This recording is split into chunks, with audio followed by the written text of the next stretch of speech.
Hi, welcome to Mad Chats and Recaps with myself and Tasha. Hello. Hello, hello. Um, Hello, hello, hello. these are the recaps for the week of February the 13th through the 19th of 2023. And as always, let's start off with the Forsaken.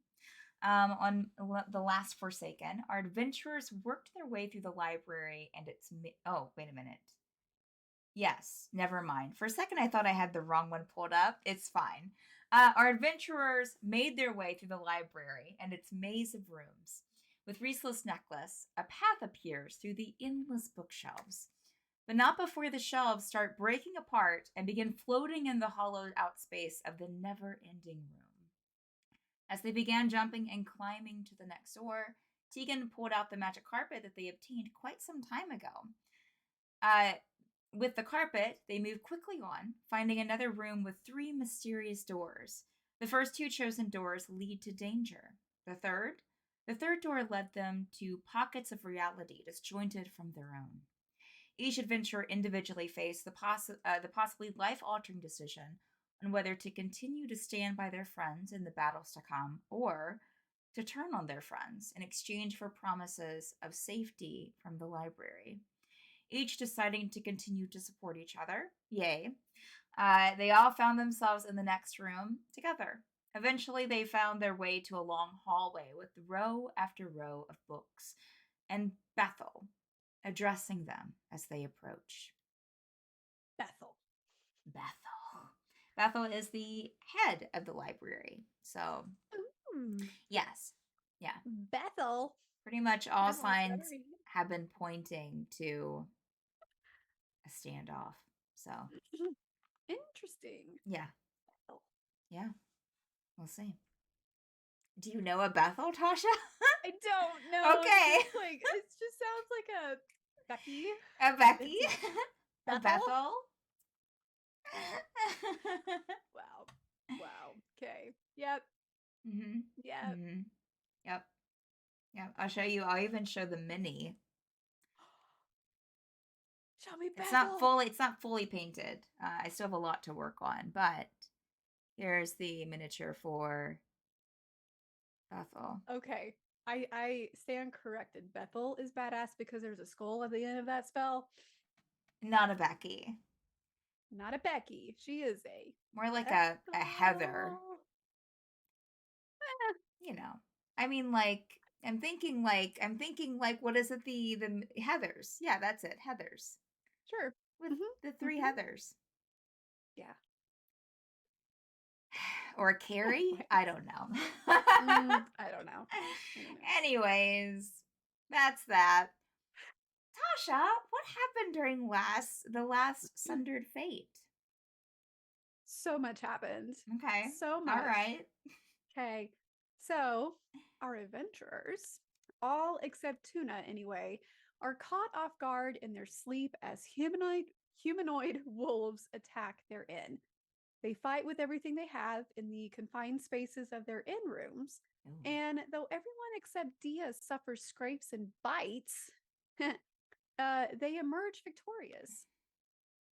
And with a new friend by the name of Kianava, Mm. which she appeared in Kier's Lament, and I'm pretty sure Stormfall at some point, Yes. possibly, like Yeah. forever ago. Mm-hmm. Anyways, we stand Kianava. They're amazing. They escape through the bedroom window and find the Archfey, Cersei, passing a ritual to abate the attack and heading out into the forest to find and deal with the source of the problem.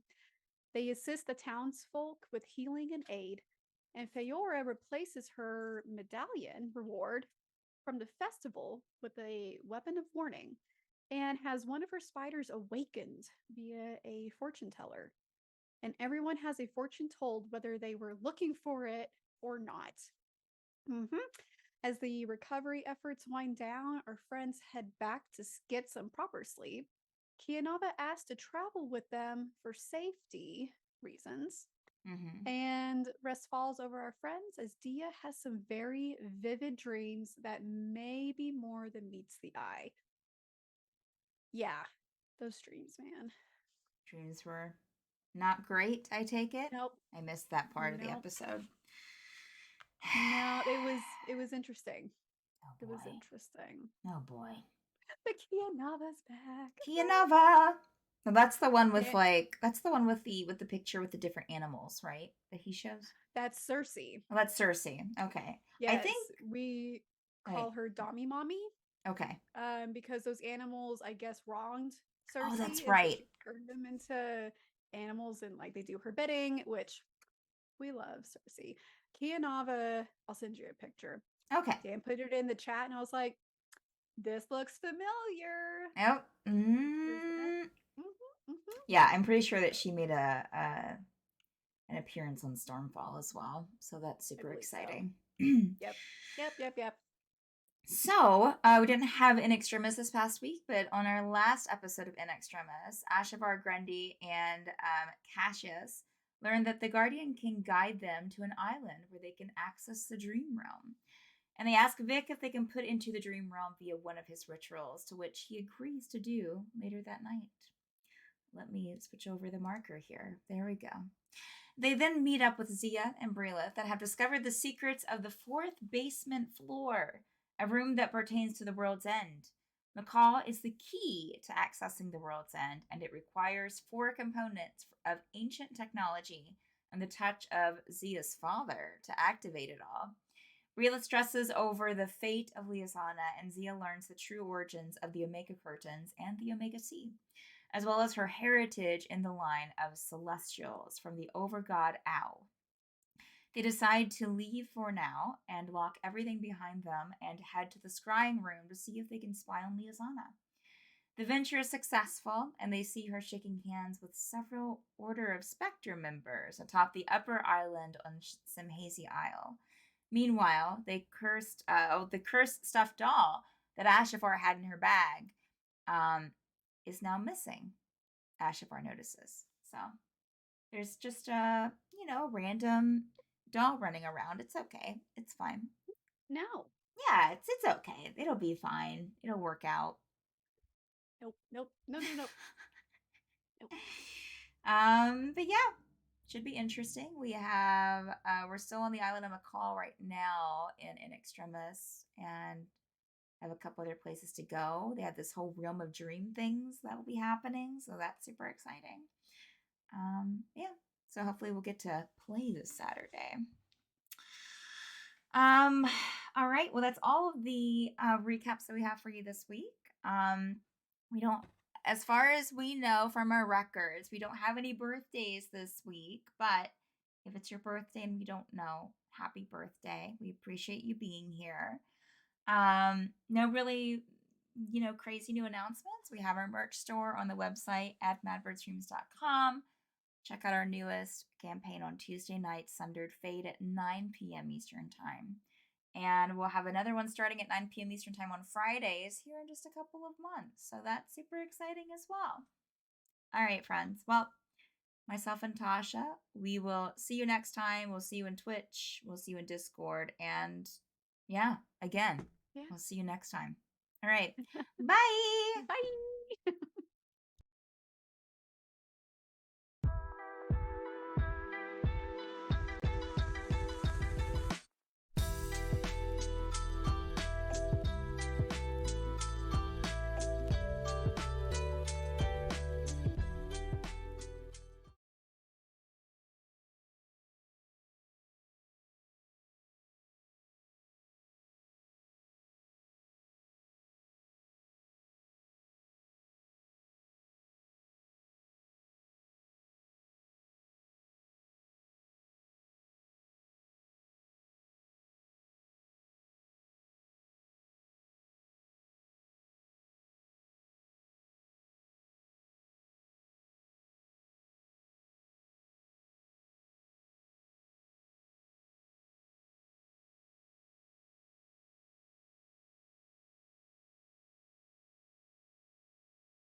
Hi, viewers.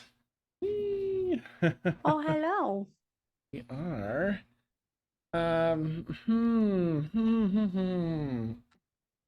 Right. Well, we're back on episode 10. It's like that first official, like, hey, we're getting somewhere. We number. Very We're in the excited about double it. digits. We had quite a bit happen last week. Battle with the humanoid wolves, and otherwise, everyone survived. Thank goodness. Cersei went out to pursue, after driving most, the forces back with the help of our heroes here, adventurers, and others, back into the forest. Cersei went to do what she's here to do, which is get to the bottom of whatever's causing the forest itself here and its denizens to attack the towns, people, and get it sorted. Leaving our heroes here to finally finish their hard-earned night of rest. Um, we actually ended on the note of Dia's. Dia had a dream that she was going through, and we were going to end up with her waking up. Let me check. I put a little thing in, but we can always just jump back to that if we need to. But I think, just so I don't hold you all up, you've got a journey ahead of you. You've sort of, some of the people here have already shared route ahead of you. You're looking to ultimately get, you'll have to pass through a town called Elen Banner, sort of a midway stop. Good commerce there. I think someone had asked last session about shopping. That's a good place to get that done.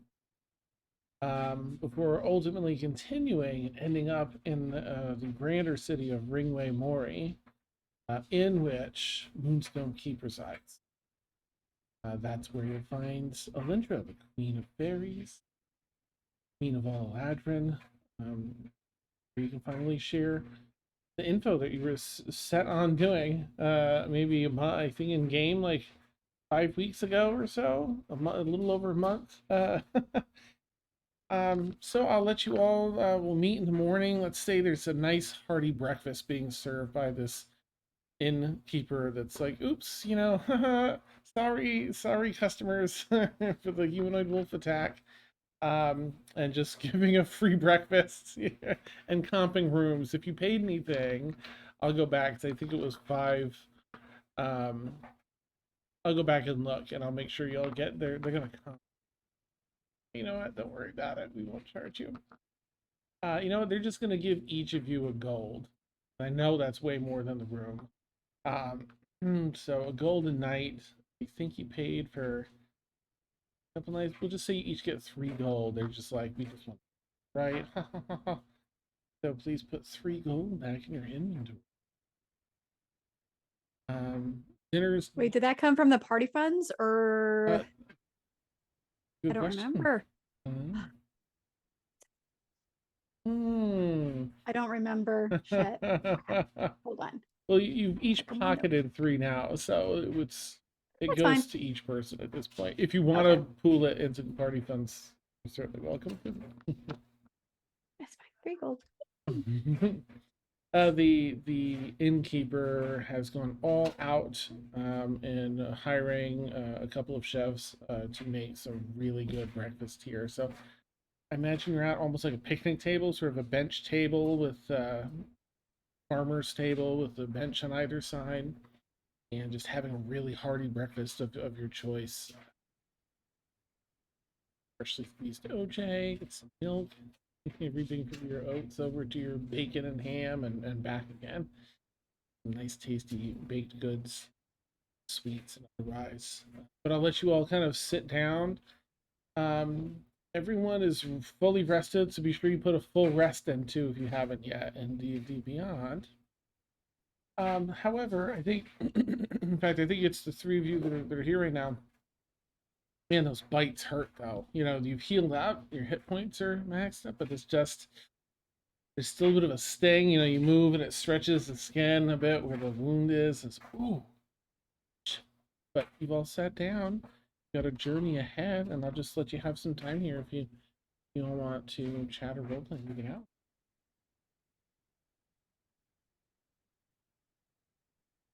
Ladrid's going to sip her tea.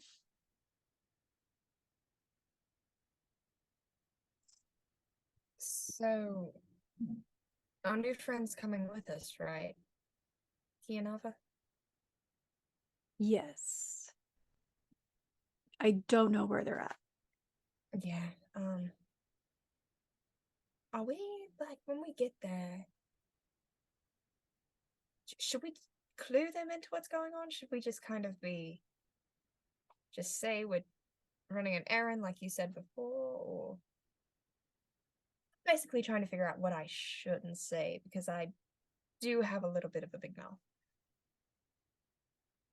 Seem like the kind of person who asks if we're not giving it up.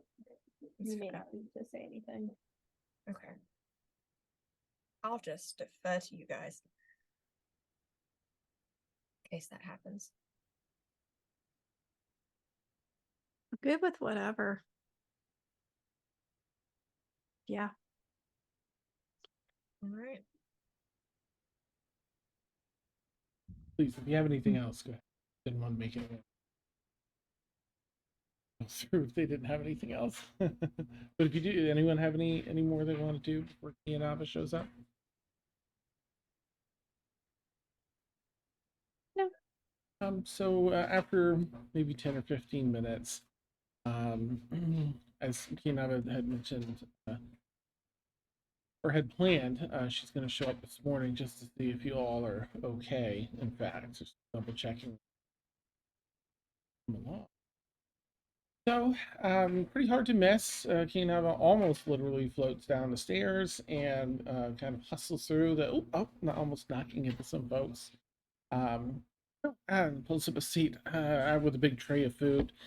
Ooh, I got them rest.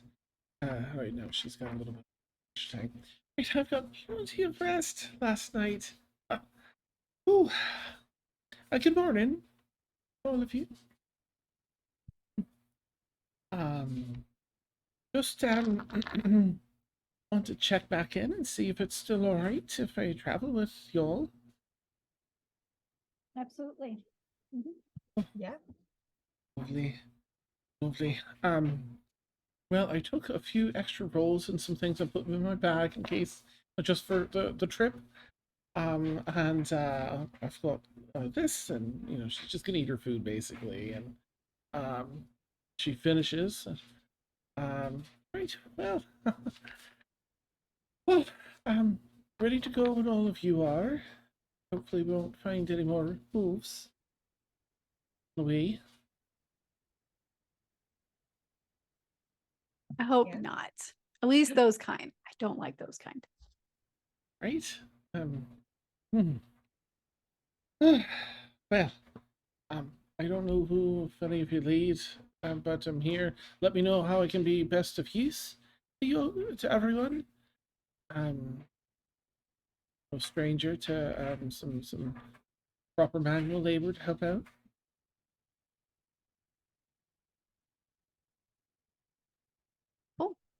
Cool.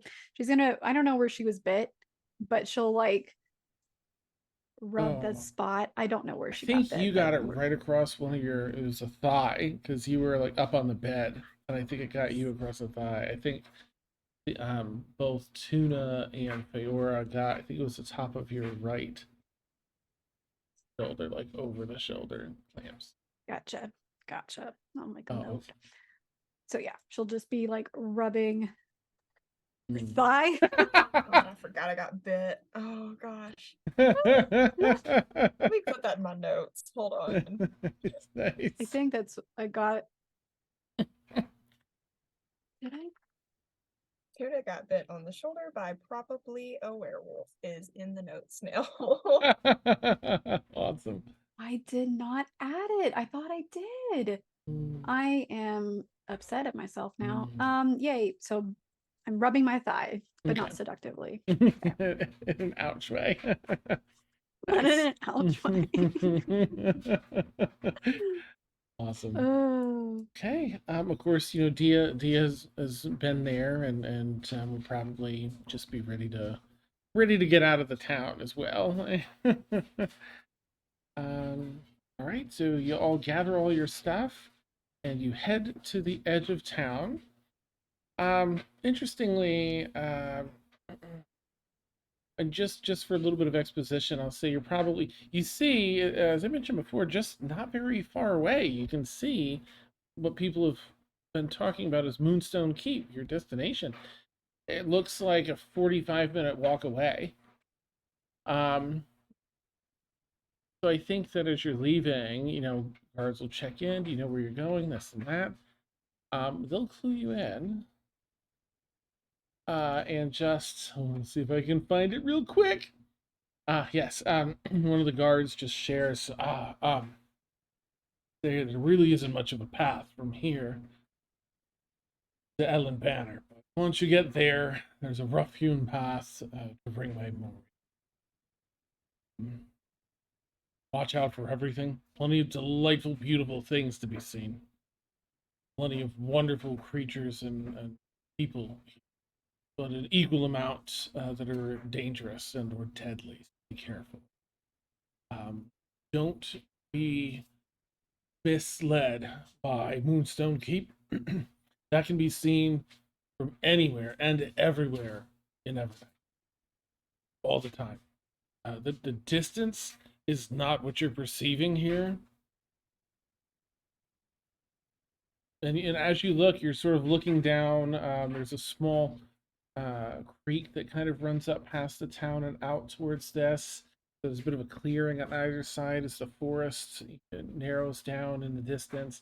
And again, like 45 minutes away, coming up above the forest and up into the sky is Moonstone Keep. Many things are hidden in what you see right here. Consider it a sampling of the journey, but nothing take days.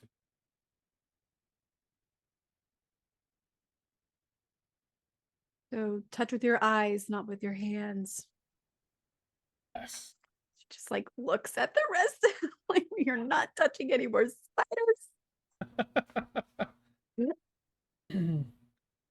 Okay. All right, and so they just give you that heads up. It's just one of those interesting things about this part of the Feywild that it can be seen, whether that's for inspiration or for a feeling of safety. I think it's kind of left in the eye of the beholder what that means to you, but one of those cool Fey things. Until you actually get there, it always seems about 45 minutes away. I don't think we're ready to find a beholder. That was a bad pun. I'm so sorry. No, that was a great one. Awesome. Okay, so you hit the trail, I reckon. Is there anything over this first day that, in particular, that any of you want to do outside of just the travel? This is before you set up camp for the rest.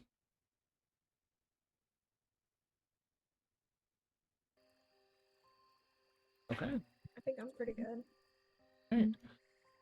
Put in our travel music since you hear a little cricket in there because it's always nighttime and they never get a break here. It's always I think they actually do that for mating, so I don't know. I don't know. But they just don't get a break. They're always making the sound. Oh no. Okay. Anyway, on the road you go. You find some interesting sights. It's a bit of a forest at first, but it does open up into a couple patches of plains areas. Who wants to lead everyone, having a very given rough directions to Elen Banner from the guards and stuff? Anyone want to take charge with that? What's the check? I'll tell you. The survival check. Oh, okay. Mhm. I have a +6 now. Look at you. Leveled up. Yay! You're growing. Also, because I put like 3 in wisdom. Oh, I have a feat now. Okay. I forgot what feat I was. Yeah. I don't mind unless someone else wants to. I will stay close to the front just because shield and beef, but Thank you. yeah, I don't want to lead the navigation. He agrees, like, you go ahead. And even Kianava, oh, yeah, I'm no good at that. Please lead the way. Okay. That way. Very good. Make a nice survival check for the day. Oh, here we go. Here we go. Oh, no, we're gonna do this one.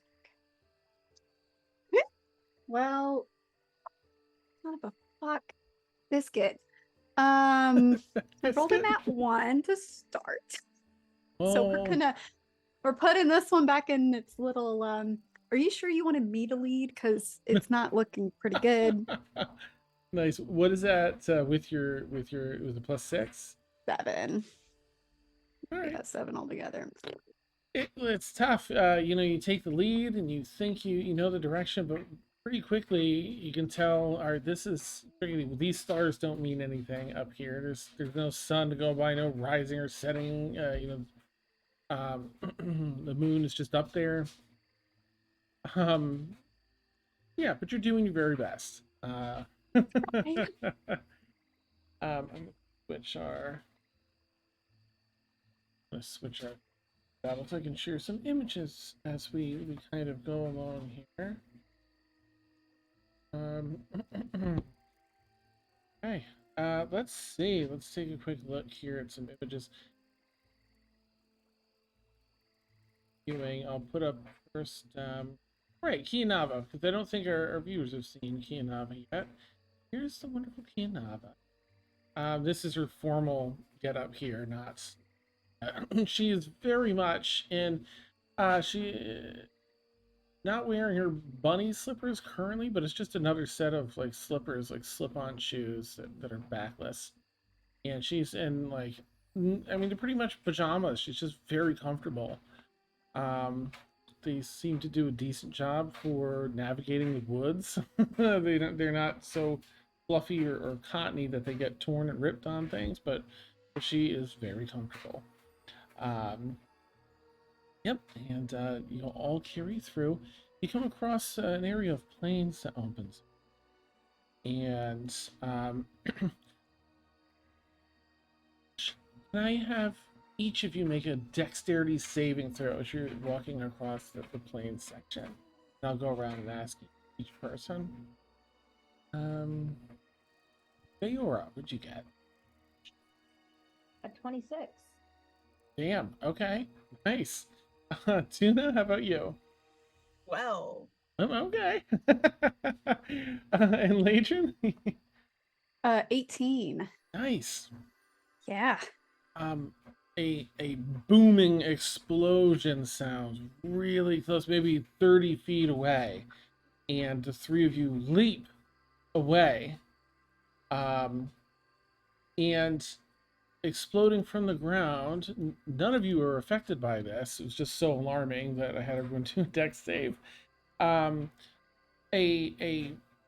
explosion, a cloud of purple dust comes up out of the ground, leaving a sort of a stem, in the way an atomic explosion leaves this like almost a mushroom shape.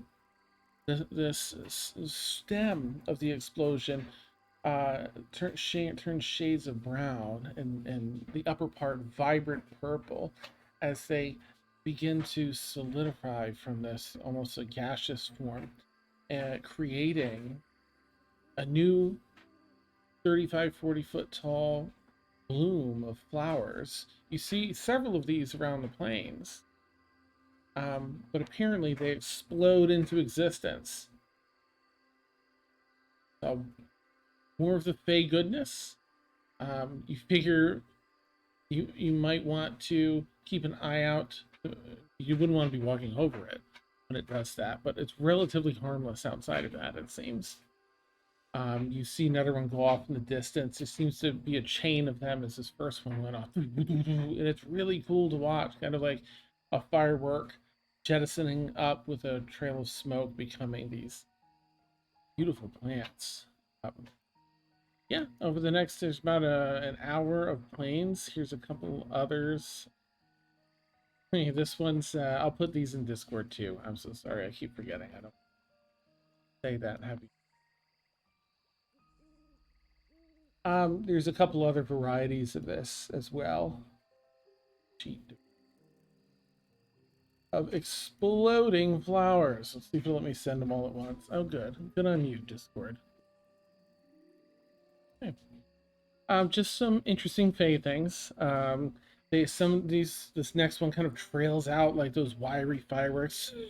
We're kind of solidifying, very soft, flowing, almost little tentacle strings of plant life. Yep. Okay. Wanted to share some more of that Fae fun for our viewers. I'll show the last kind here. Right. Otherwise, I'll put up Evernight here, night 1. We're traveling through. Gonna share this over here as well. I think I've shared these before, but I'll just put up one time. Nice view of the night sky here. Okay.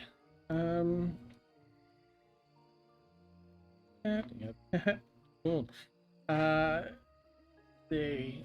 After you finish navigating them, go back into some rather dense wood.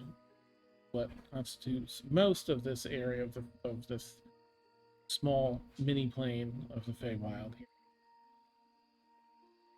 You're traveling through. If anyone is proficient in either survival or nature, you can make a roll. Something about these trees is just like pinging something in the back of your mind. Is anyone proficient in either of those? Leadrin? Okay. Yeah. In both. Oh, okay. Well, you can choose which. There's a slightly different DC Okay. for each. But I'm gonna probably go with survival. yeah, is not. Jeez. Oops. I don't think I should be making survival checks, but it was a little bit better. 14. 14. Mm-hmm. You just can't place it later in. There's something about these trees. Oh, maybe, it goes into the back of your mind. Maybe later on you can kind of think on it a little more and it'll click. It's just a block there. You're like, for now, we continue on. Kianava along with you. Oh, this is I know this is sort of Ali's own little section of the little bubble of Feywild here, but magnificent. It's very different than the one I'm used to. Do you all come here frequently? I can't remember. Have you all been here? No. First time. Oh. Feywild, where I come from, is a lot of similarities. You can just you can feel the magic oozing off of everything. Just like here, everything's just extra, but I like this a little bit better. This is I feel like there's a little more freedom here, a little more I don't know how to put it. Just fresh and sort of a staleness to the Feywild I'm used to. Where I come from originally. This is nice. Nice. Where do you come from exactly? If you don't mind me prying. Oh no, I don't really know how to explain it. It's just I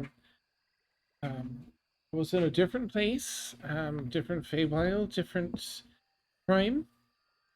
Ellie and I were Ellie as well.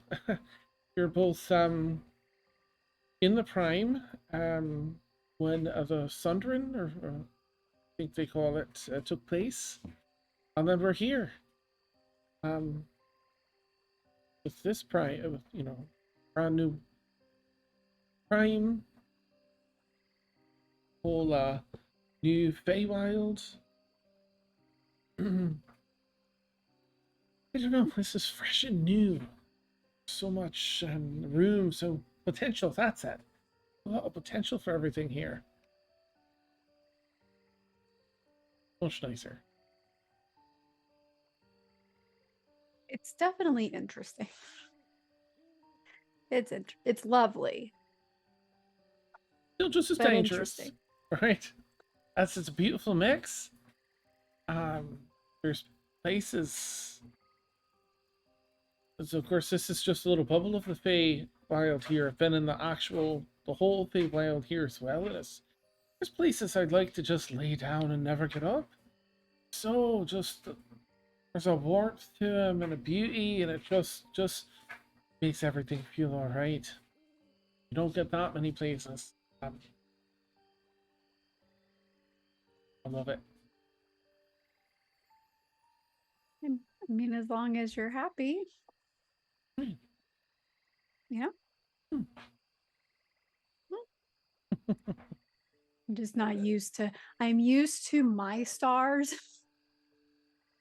and my nature. This is very hard to navigate. I don't like constant night here. I mean, it's fun, right? You'd think, oh, how neat. It's night all the time, but after a few days, it's old. It gets real old real quick. I can see that. Where are all of you from?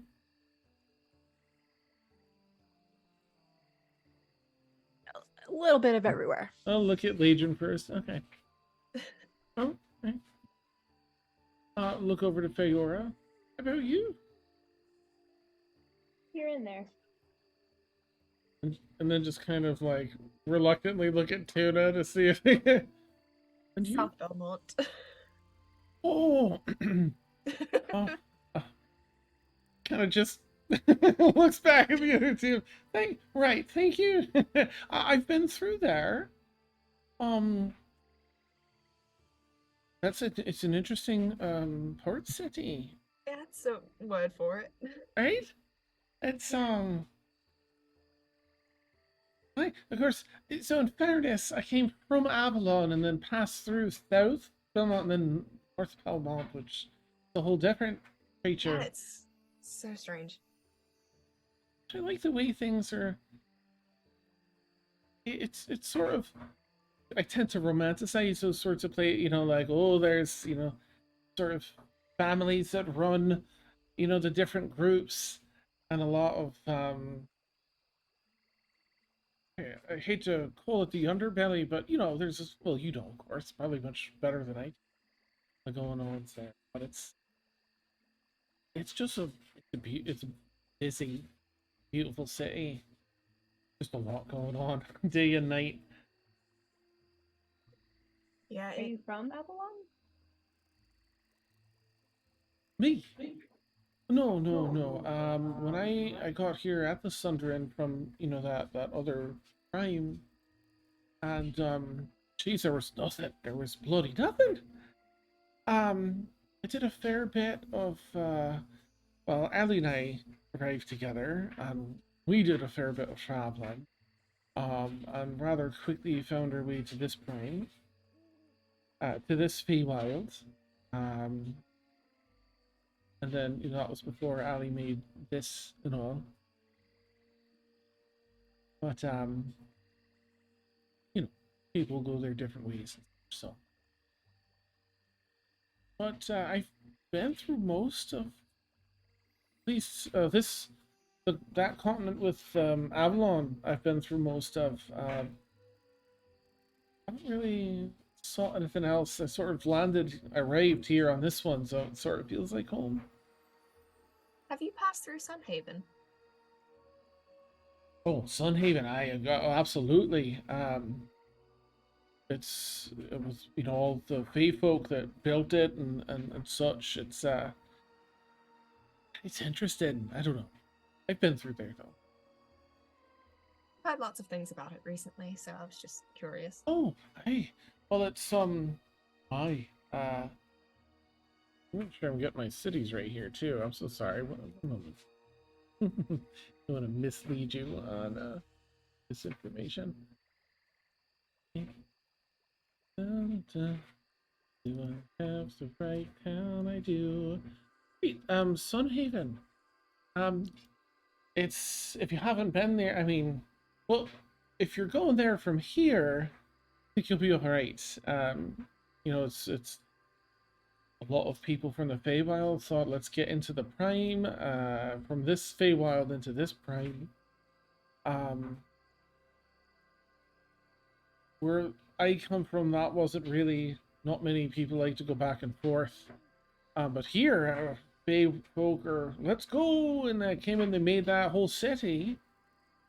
And did it in the style of the Feywild, so that folks of the Prime could sort of acclimate in a safer environment.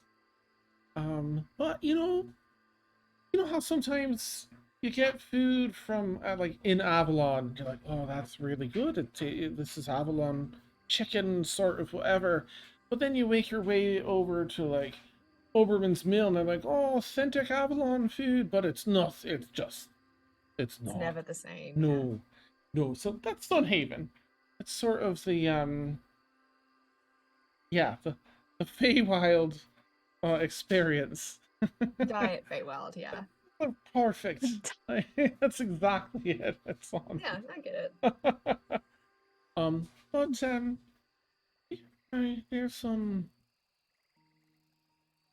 there's folks in the Prime really cling to, like, and no offense, I don't know if this is offensive or not to y'all, but I've noticed that there's a clinging to rules and that sort of organization of this is this person's and this is that person's, and you can do this, and you know, there's common sense, and you don't want to take anything away from someone that, you know, there's just things that everyone should have with safety and otherwise, and rights. But then there's all these little tiny things on top of that in Sunhaven, not so much. You know, I think it has the ta-da, look at us, we're fancy parts, but then also like a lot of people doing some things, you know, less than acceptable things elsewhere in the city. So I never really know who's on your side there either. So if you go through, be extra cautious. A lot of people can be bought off, which is great. If there's someone bidding higher, you're in trouble. A lot of double cross in there. I don't know. I'm not a fan. That's just me. Well, I appreciate the heads up about that. Yeah, of course. Ladra makes a mental note not to visit Sunhaven anytime soon unless we have to. Nice. Okay. Well, I think I'm gonna put up a different night sky here. Where are we? Yes. So it's about time to set up camp. Is everyone, are you looking, you've done like 8 hours of travel. You probably have just another couple of days, according to the guard. Are you okay setting up camp, or are you like, let's you know, march through this? I'm good camping, personally. Yeah. I vote camp. Okay. All right. You all break your stuff out. You do usual the campfire. It's set up. Legion, you're sort of, as you're, I'll have you out like collecting the wood and stuff for this campfire, just so we have another second opportunity to. It's really it's driving you a little mad. You're like, these trees. And they look like you know, not your typical prime trees because it's Feywild, but there's something else that's driving you mad. Go ahead and make a fresh, let's see, nature or survival check. I'll let you do this one with advantage because it's just been on your mind the whole day. All right. New dice, drew a dice. Let's, okay, listen, I need y'all to wait. Oh my God. Oh, the first roll I did with my brand new dice, by the Oh. way, thanks. Nice. Nat 20. Yes. Oh, I love these dice. They're paying off. Awesome. So whichever one, it gives me better information, nature, survival. Okay. So Okay. 22 nature, 26 survival. Beautiful. Thank you. Okay. It clicks, man. You like you're almost just stopped, like staring at the tree, like what is it? What is it? What is it? What is it? And then it clicks. These trees look almost exactly like the trees you saw in Maze Manor, where you fought Marguerite, the maid Oh, named Citrone. You uh-huh. followed her into that weird place with all the trees and branches and different doors and stuff. That's Maze Manor. These trees look exactly like the interior. We went to the Feywild? You tracked us to the Fey?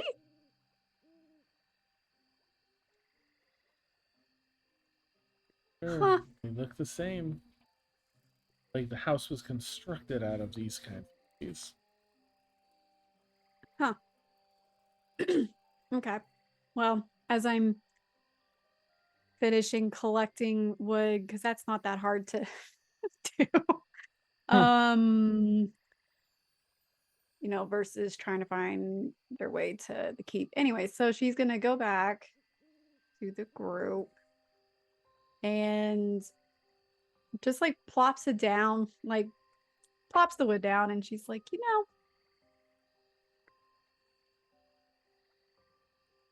I think I finally figured it out why these damn trees look so familiar. They were in that one place that we killed Marguerite in.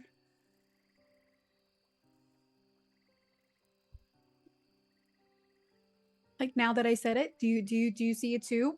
Like I'm not just going crazy, No right? problem. You two can notice it now. There's been a point Yeah. out. Yeah. Huh. I guess so. Trees just kind of look like trees to me. But I'll take your word for it. No, every tree is different. There's oak, there's birch, there's elms, there's aspen, there's pine, she's just listing all the trees. Amazing. But these, they don't have a name that I know. But they've been driving me nuts. She just shrugged. I don't know the name. Aw. You could always name them. I mean, it may not stick with everybody else, but with us at least. Aw. Tree name generator. Nice. You're do a little scene As- setting as you look it up. A couple of little meteorite shower, just kind of shooting stars up in the sky, shade overhead, and the nebula stretching across the sky, and the bright stars, beautiful blues and reds and purples. As you complete. A little more if you need another minute. Okay. Sure, keep. Nope, I don't want French. I want Oh. English. Okay, thanks. Yeah, rings of the planet. Even here, though it's a fable, the rings of the planet extend into living on a planet with rings. It looks really, really extra cool as it just takes the entire breadth of the night sky up. Even more vibrant here at the Feywild than in the. Here they almost have like a bouncing, resonating.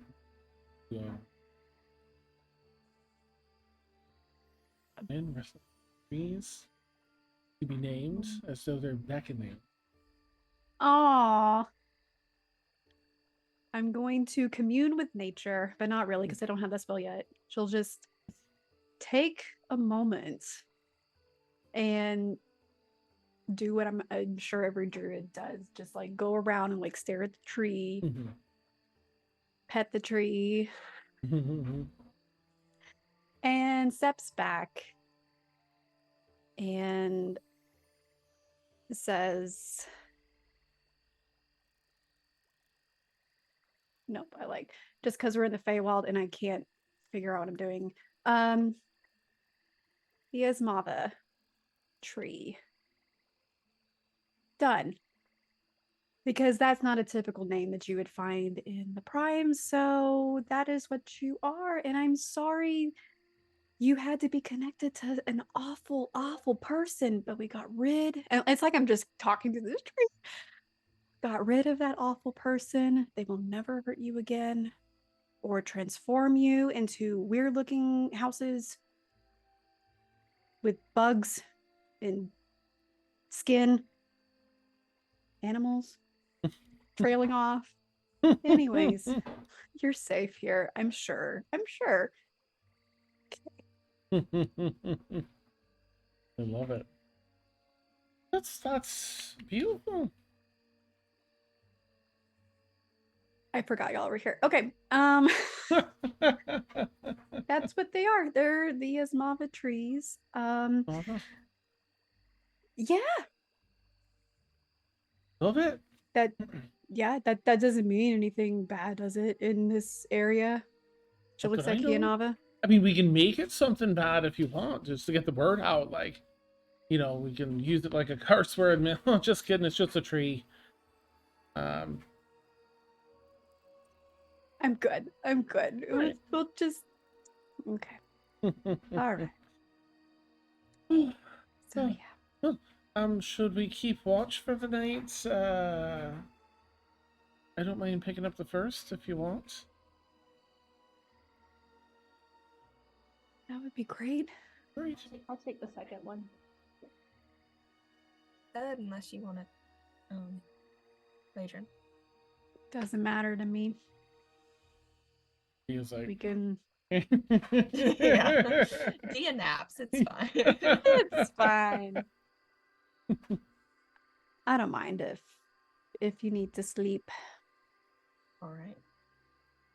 Hey, speaking of Dia. Hello, hello. Oh, Hi. it was introduced with speaking of Dia. What have I not noticed? We're assigning watches. Yeah, we're doing watches and figured Dia didn't want to do watch. Were we correct? Correct. I can't help with watches. It's fine. It's fine. We named a new tree. So Ooh. catch you up. The trees that were around were the ones that when Marguerite took us into a new dimension where we fought Marguerite. The trees there are the same here. They don't have a name, so I named them the Ismava trees. Mm.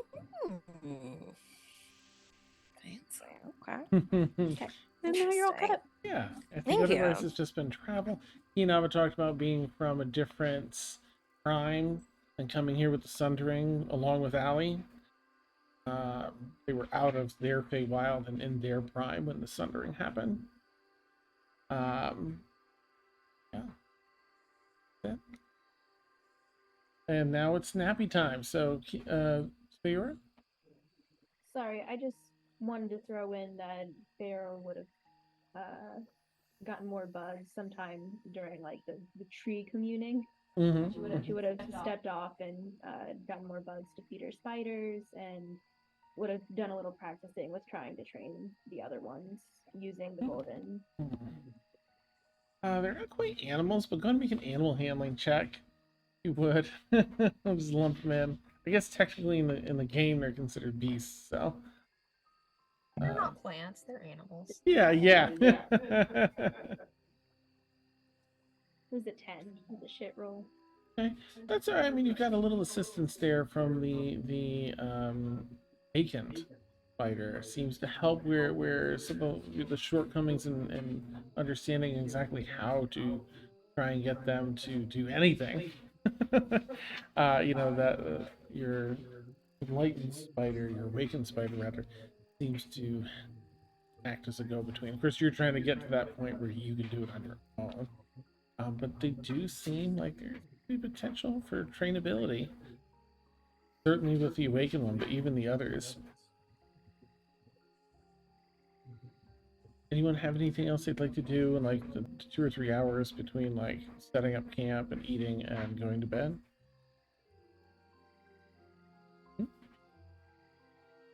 In that case, Kinev's got first watch. And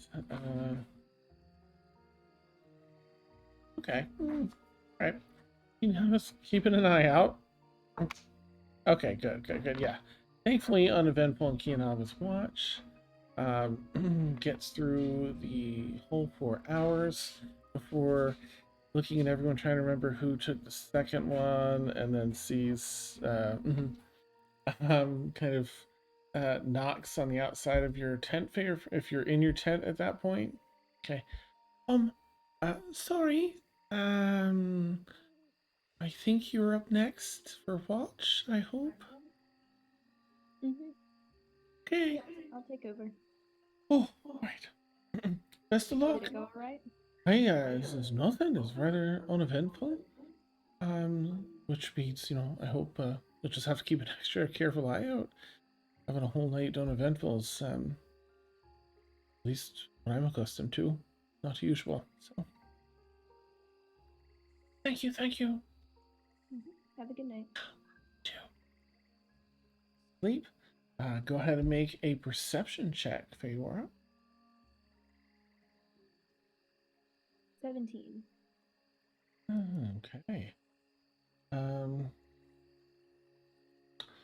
Well, you keep a careful eye out. You don't spot anything, animal-wise, beast-wise. No weird sounds. You hear some, excuse me, off in the distance, but well far enough away to not be an issue where you have to worry about a couple of howls and things in the far distance. There does seem to be sort of a like a late night fog kind of rolling in, settling down over the campsite and in the woods in this area. That's the only thing that really changes during your shift.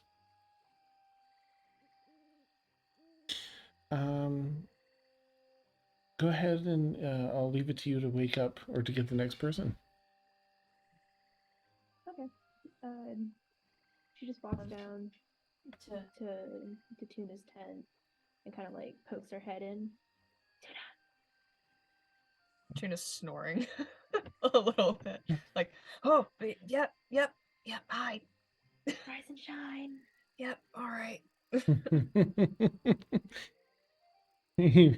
Tuna gets out of their tent and begins the transition.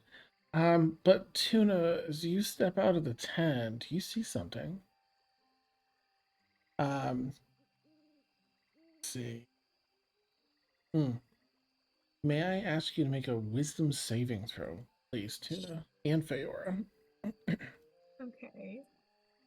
These new dice are serving me well. It's Okay. a 24. Ooh, okay, nice. And Feyora? It was a goddamn one, so it's a 2. Oh, nice. Okay. Oh, that's fine. So there's potential damage associated with this. Yours will be halved, Tuna, thanks to your incredible save. However, you still see whatever this is. I mean, I'll share something with this fog that's rolled in to the campsite. Draws on your deepest fears. And before you, yeah, I guess I can share this part, creating there illusory, but neither of you are aware of the illusion. The fog creates illusory creatures in your minds, visible only to each of you. Again, drawing from your deepest nightmares. This doesn't have to be a beast or a creature. This can just be something you would be a nightmare to have to confront. So I'll ask you first, Tuna.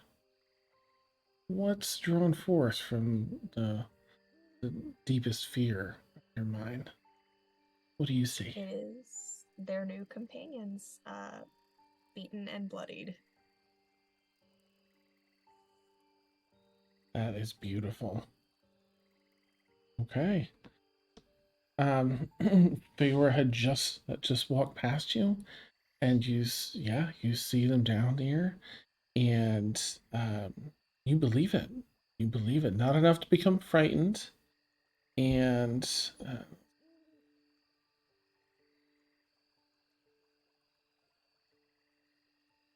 okay.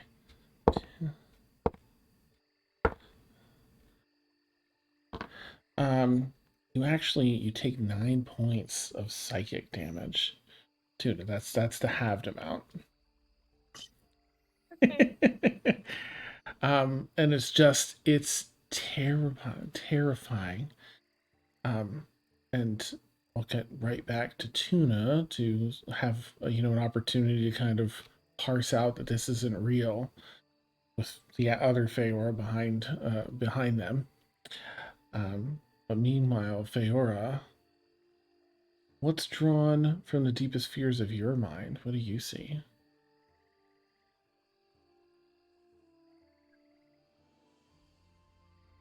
I think probably her parents. Mhm. Would they be saying anything? Because I guess that would kind They of. certainly could. Are they saying something? Probably just something along the lines of it's your fault. Okay. We have Leadrin trancing, Dia and Kianava at rest. Tuna, how do you initially react to seeing your new compatriots in such a state? I think Tuna kind of freezes at first, just like not processing it pretty much. Mhm. And then we'll kind of look around and see if the tents are still there, if all of that is still there. Okay. You look around, the tents are still there, and you even see Feyora, only 5 or 6 steps away, seemingly also locked in place. You can make a what breaks this? I love that I rolled a 24. Yeah, it was still So scary. have to. Oh, I see. Okay, all right. So I need to do something to see if it persists this round because you succeeded on that. Oh, okay. The two very disparate things you're seeing conflict enough where it breaks this piece of the illusion. You look back; they're no longer bloodied and beaten on the ground. Thankfully, tents are set up here. Feyora, right? It already did the rolls 9. Yeah, that would be 18 points of damage, Feyora. And how do you react, Feyora, as your parents look at you and blame you? Why did you have to stay that extra day? What? You're not once. Once did I see you? You're here. Oh, it's my fault. I didn't know. You haven't seen us because we couldn't bear to look at you. You've been living the life with your siblings that we should have been living. You stole that from us, and every day we hate you for it.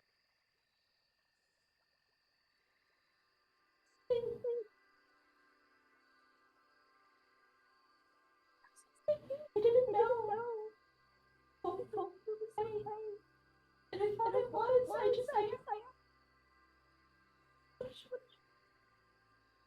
You should have done better. Tuna, I'll give you an opportunity. You hear Feyora saying that out loud to nothing. Okay.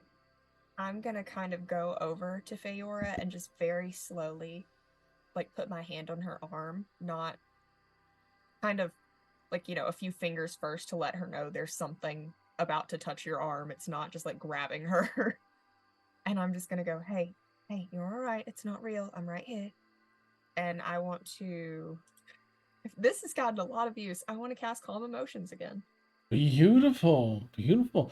So figure you can just accept this. You don't have to do, contested roll against it. If you feel you would in the moment, go ahead. But, you hear Tuna talking to you, you know Tuna, they're real, and they're already saying, gonna be okay, and casting. What would you like to do, Feyora, with that? Would you like to allow it to happen? I think she would turn around and look at Tuna and just kind of, she would accept it and just kind of fall to her knees. Okay. Can you make a wisdom saving throw with advantage, please? Thanks to the spell. It's not a high thing on its end this round. It's a 16. Okay. Yeah. You sort of fall to your knees, Tuna's hand on your shoulder. You're sort of facing away from Tuna, right in front of Tuna, facing your parents who have an utterly mother's crying and father with a look of disappointment and jealousy and hate fade away. And you recognize it wasn't.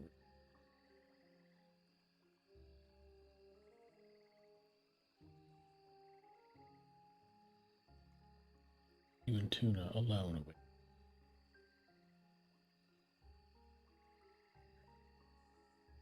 Are you back with us? All right, thank you. Of course. Do you need anything? No.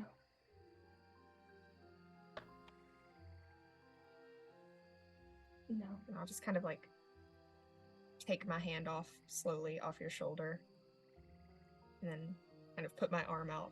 I feel like I probably also kind of crouched down a little bit with Feyora, and I stand up and kind of put my hand out to help you up. And she takes it and kind of holds on a little longer. Yeah. We're letting go and kind of just walking off. All right. Two of you have kind of come out of this. I'm just going to ask Leadrin and Dia to make a quick Constitution saving throw. I want to see if you are, with the protection of your tents and stuff, if this is enough to keep the fog from affecting you. The DC for this, let's see, with the tents included, and this is a really high level thing, I'm going to put the DC probably at 18 to not be affected. Leadrin, what'd you get? I got it. Okay, 19. Jesus Christ. Okay, all right. Thankfully, with the tent in your own constitution, it just isn't enough to take effect on you. Let me roll for Kianaba too. Dia, what did you get? 17. Oh no! Dia, I'm sorry. Yeah. Oh. Yep. Okay. You're kind of jostled awake. This is going to be around the same time that Feyora and Tuna are sort of sharing that moment. You're jostled awake. You sit up, Dia, in your tent, and here, either within your tent or the tent's open and you're peering outside. What is it that is drawn from your deepest fears and presented to you? I think it's It's the door to a very small room with like just like in the perspective of I'm very small and like a large male hand with gold palms slamming a door shut and it locking. Mhm. You wake up. It's almost that familiar sound of a door being slammed, the lock being turned that jars you awake. You sit up. You are in this tiny room. There isn't light. There are sounds of footfalls walking away, and the space closes in smaller still. And that thumping of the heart begins to accelerate, and the room shrinks smaller still. Small enough where you put your small arms out to either side and they touch both walls. And you hear life and joy and revelry outside of this door. You hear impassioned debates and shared news of celebrations outside that door, and inside still the room grows smaller. Um, may I ask you please to make a wisdom saving throw to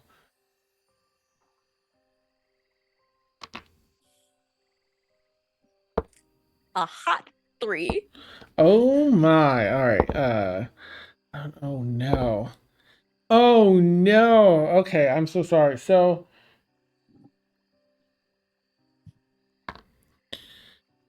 I don't even have to ask. Maybe because we leveled up. You take 30 points of psychic damage. This is so jarring. Do you do you fall unconscious with that? No, I'm still up. Yes! Oh, thank goodness. Heart attack. I'm a beefy gal. Oh, as the room is so narrow as almost to not fit your the tinier self shoulder to shoulder now. Just a few inches of bustle side to side. The door seemingly, however tall, shrunken still.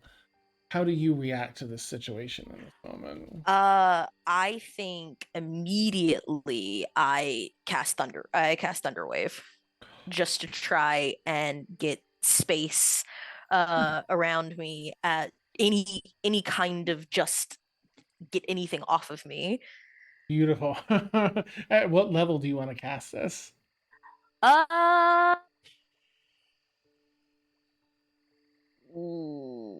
yeah, let's just second level. As big Okay. as it can go.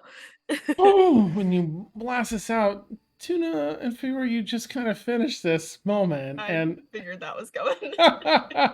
it doesn't catch you in it, but a 10, 20 feet away or so, suddenly boom, the whole front and the tent gets picked up off of its spikes and just blown. The tent tumbles away in you. Dia, what do you feel you would look like? What do they see of your actual personage? Yeah, absolutely. I think the ends of my braids are starting to lift up as the crackling lightning is like flying off of my skin, and my eyes that are just fully gold are starting to glow as I'm just screaming, "Let me out!" Nice.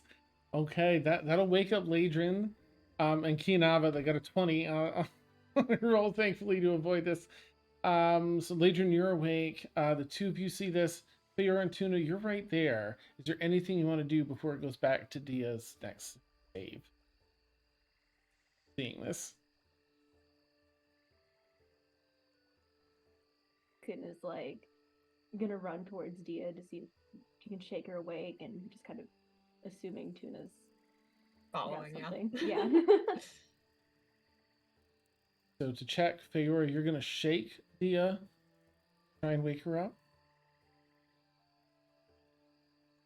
I guess I'll kind of like grab both of her shoulders, but I don't want to alarm her too much either. Tuna, anything for you in that mix as Feyora does that? I mean,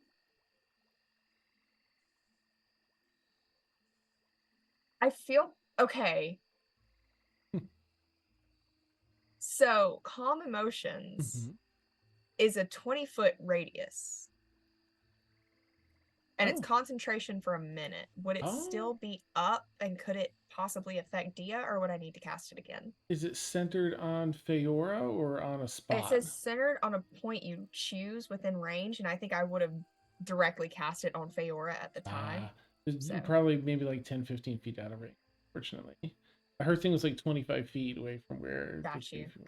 Okay. No, you're good. Okay. Yeah, I'll just kind of... I mean, I can recast it. I feel like that's a cheap thing to keep doing, but I feel like that would be Tuna's immediate reaction. It's just, oh, calm down. Perfect. Not a cheat at all. This is something you train for. And on a player's side, you selected that at the cost of other options to have. So this is why we have... Yeah.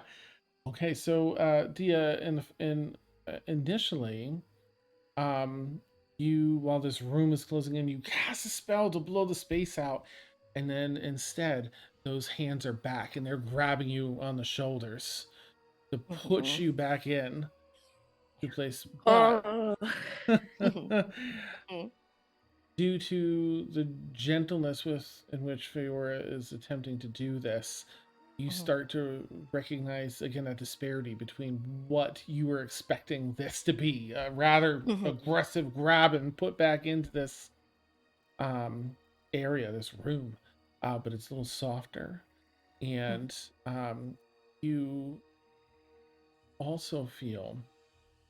Is there anything you say, Tuna, I should ask, as you cast the spell? I feel like at this point, Tuna's probably just kind of panicking and just doing the prayer to cast it, not really letting kind of Feyora take the lead. I'm just back up on this. Feyora, what would you like to say as Tuna begins to cast this, if anything?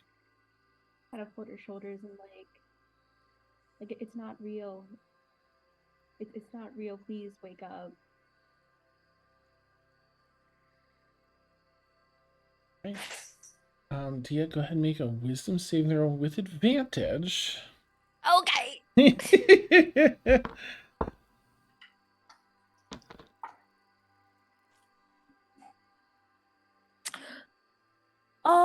Hold on, that might be okay. So that's an 8.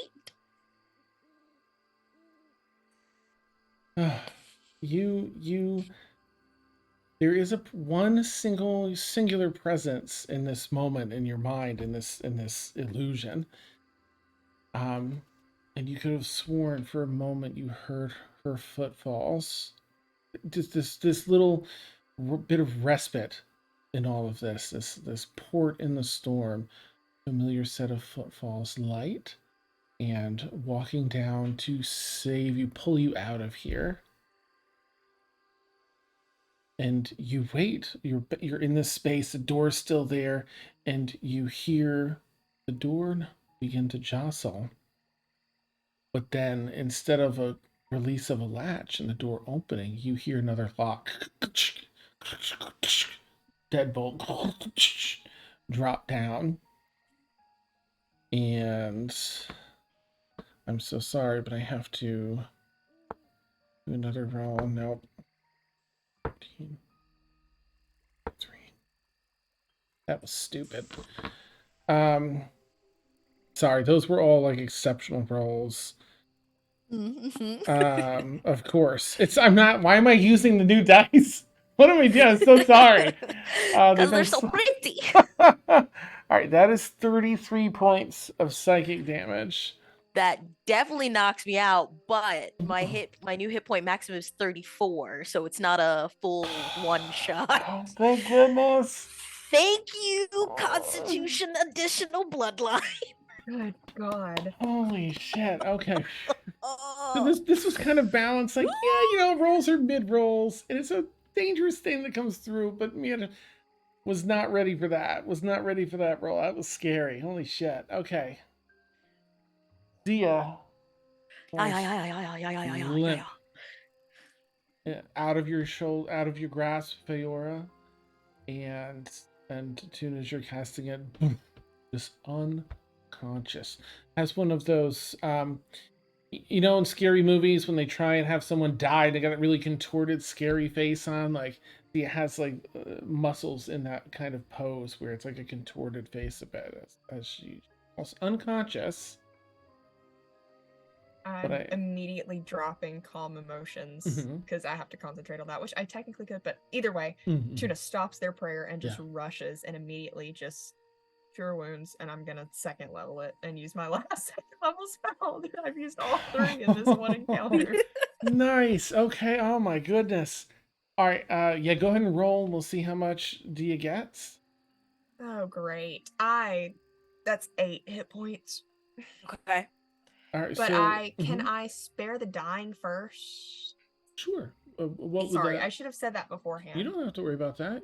Yeah, go for it. What is that? That I stabilizes. just reset it to 0 hit points, Okay. stabilized, and then I'll heal just to make sure it's more. Okay. Because I don't think you heal from negative. But you just can. in case, You we'll can. spare the dying first. No. Okay, neat. All right. I'm just gonna check. Are you sure you want to drop since it's concentration? Are you sure you want to drop calm emotions on Dia? Yeah, I'll keep it up. Okay. I don't have to cast anything else concentration, just in case. Perfect. Yeah, in that moment you're like, oh, spare the dying. Like, don't no death saves. What else have I got? Dia, you wake up. You wake up, sort of face on the ground. Wake up in the room. Another day in this tiny room. Fuck. What do you want to do in reaction to this? The Leadrin. Oh, sorry. Please go ahead, Dia, first. Let me know how you react. Yeah, I'm gonna try and blow up that fucking door. You okay? So, my reflavored scorching ray, full second level. Okay. Right at it. All right, make your. I think that's. Are you doing it at its initial level? Yes, I don't get a 3rd level spell, 4th level. Look, from according to not till Beyond. level 5. Yeah. Then okay, then we're good. Okay. Beautiful. Right. Go ahead and make those 3 attack rolls if you would. Yep. My AC 16, by the way. So I feel like that's going to be relevant. What's your AC, Feyora? This first one will be Feyora. Okay, so let's see, that's 11, 12, 13, 14, 15, 16. So that's 17. Okay, that one hits Feyora. What's your okay, next, do you want me to do... Go ahead and do damage, so the next to hit... okay. You can do damage, yeah. So that's... G6. Okay, that's 7 lightning damage. 7 lightning to Feyora. Are you still standing, Feyora? Okay, good. Thank goodness for level up. Okay. All right. Next one's the next 2 are probably gonna be at Tuna only because Tuna, you've been in there to heal and stuff. So go for it. So I think this one misses because it's 11. Okay. Well, I realized I probably wouldn't have my shield up, so my AC would be 14. Still misses it. So, yeah, it does. So that one misses. I wanted to mention that. The other one, though, 16, 17, 18, 19, 20, 22. That one's toasty. Yeah. Okay, so 11. Okay. Lightning damage. Lightning. Beautiful. The other 2 of you were, from Feyora and Tuna's perspective, Dia's fallen, and of course, Tuna, you went in and you spared the dying, you healed, and you see, thank goodness, Dia rising up. But as she turns her head, gold in the eyes, and even more so the hair and everything static between, even arching between like upper eyebrow and cheek, just dancing.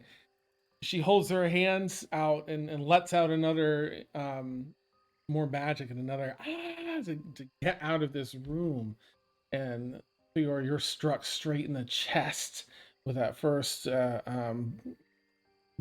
ball of lightning. And then Tuna, one flies right past your head, and then the next one right in the chest as well. Ooh, and it stings, but I'm your friend here, of course, in trouble, in pain. gonna check in with Leadrin. You woke up that last one and could have looked out to see. So you have plenty of time to get over here if you want. What would you like to do, Leadrin? I don't know what the fuck is going on. But okay, so I take like 5 seconds to gather, like, okay, something's going on with Dia. We are in distress over something. So I will first, because I have a new feature. It is 60 feet. So how far away? I'm within 60 feet of Oh, Dia. easily. Yeah. Okay. I think you're thinking I'm like gonna 25 feet. Perfect. Mhm. I'm going to use my telepathy skill and like drop in Dia's head. And it's not like I can like put myself there or not, but you can just hear Ladrin's voice saying, dude, whatever the fuck is going on in here, wake up. And she's screaming, wake up. You are hurting your friends. Wake the fuck up. I will have to ask Dan, because of my magic item, does that get through to me? That's tricky because it's if you choose. I'm going to say that this item is sort of like, well, in usual use, it's in the moment. If you decide, you get like a bling, you can kind of like, do I want to let this in? Do you feel like you would? What would your impression be before going to bed today? Like, I mean, very honestly, that I'm safe because my traveling companions have proven over and over again that they are there for me. So I think, I think that would be the very real impression, is that I am safe with these people around me. then Kianava's gonna run over. What can Kianava do? Kianava. Holy who's hurt? Everyone. And I think seeing how badly Dia's hurt is gonna heal Dia. But Feyora is probably. How bad are you looking, Feyora? I have 3 hit points. All right, so seeing I can Feyora is the heal. most wounded. If you want to do that too, Leadrin, let me know who you're healing because you got here first.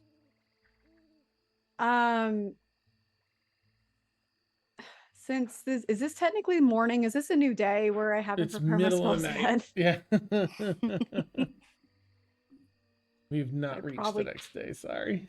Damn it. Okay. Yeah, I already chose. Crap.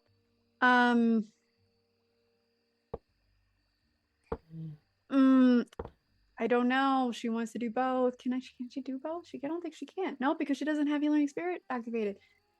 Shit. Okay. Well, this is stressing me out. I'm so sorry.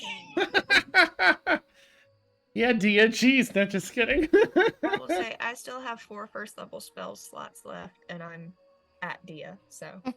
You're at Dia? Okay. Yeah, I'm like, I rushed over to heal Dia, so my hands are probably still on her, honestly. Clenched like this from the yeah electricity.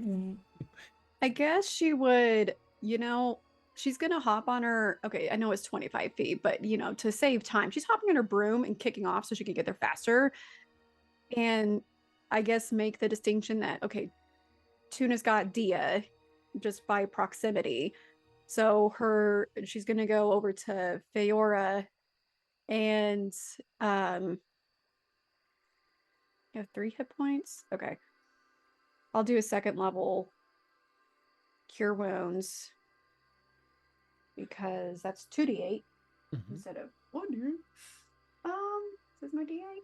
Yep. Okay, 7. 4 is 11. 11 plus 4, 15. So 15 hit points, Feyora. Hit points, health points, whatever the.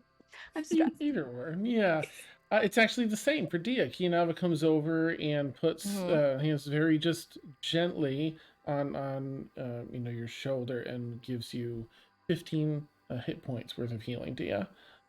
Okay. And Kianava's just assessing.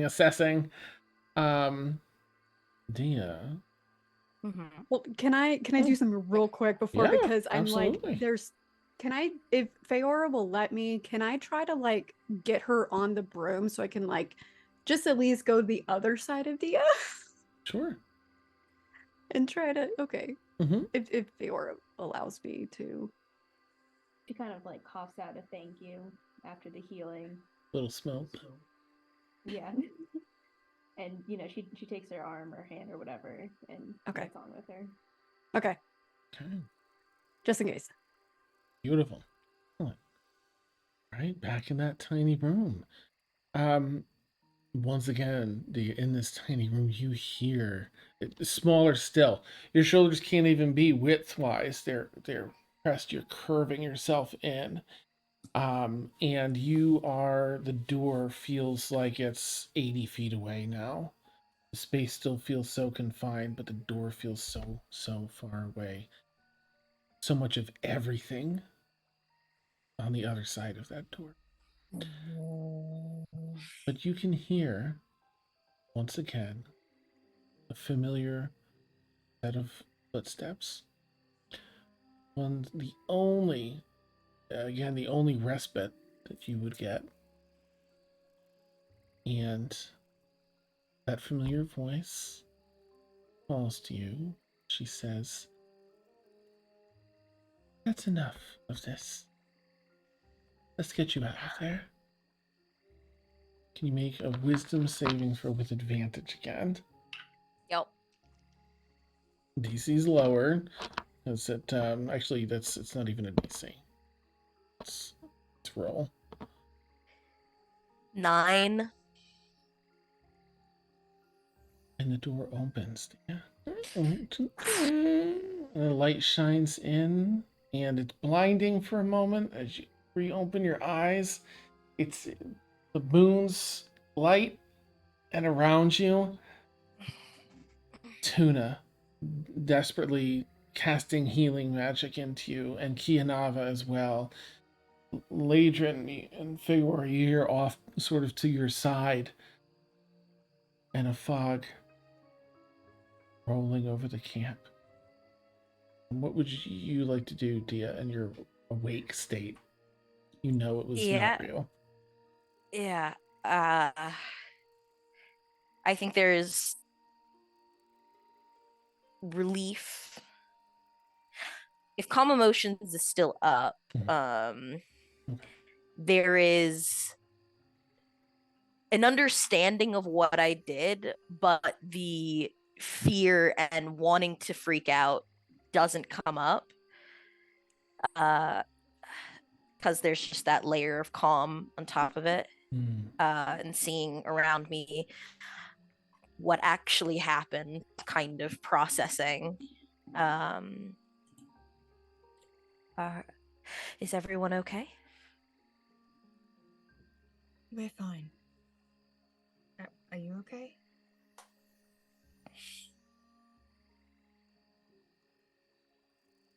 Very much not so. I just want to very gently and slowly kind of put my hand, like, if Dia will let me, like, on her cheek and just be like, "You're all right. You're back. We're here."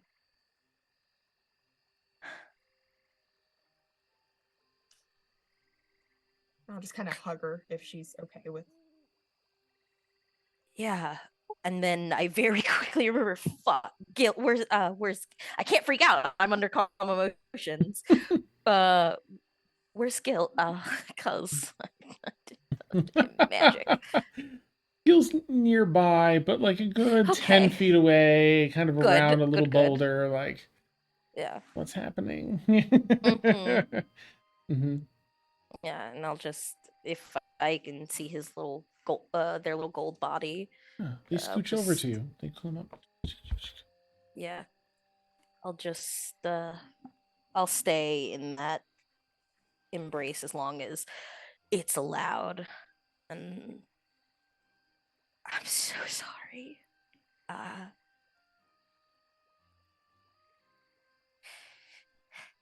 Normally I have a little bit more control than that. I'm so sorry.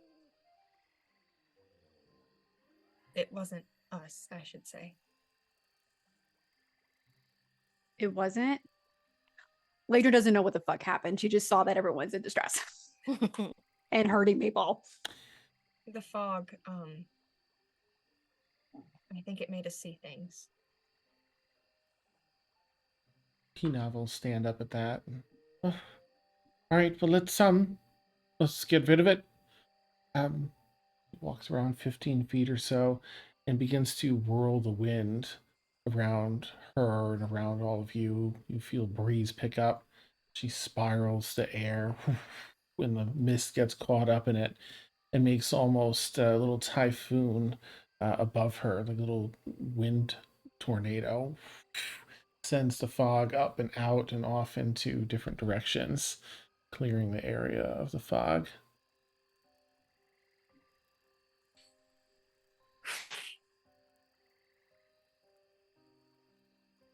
Adrian's gonna bring. They weren't that far off the ground, but she's gonna lower Feyora and her. Now that she understands what's happening, she's not as tense. What's Feyora up to as you're lowered?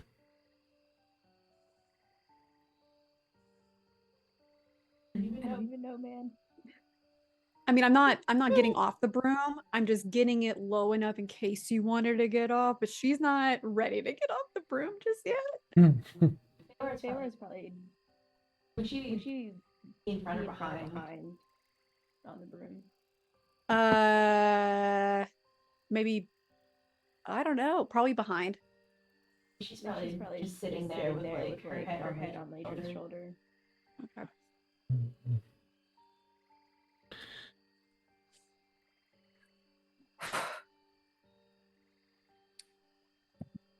Well, I hate this place. I've so decided. I slept through all of that. It's just that distressed laugh cry. My job. Bring humor to emotional damaging stuff. Yay. Kianava will come up. Well, I think, yeah, that was unpleasant, to say the very least. I don't, I'm not sure. I don't want to ask what happened either. It seems fairly, but I guess I'd like to know a little bit. What happened, and did it happen to anyone else? I just woke up. Nothing seemed to get me and Leadrin. You, just imagining she's overheard your names. I think you introduced one another a while ago, but I did introduce myself. So, do you clearly, Tuna, did this affect you as well?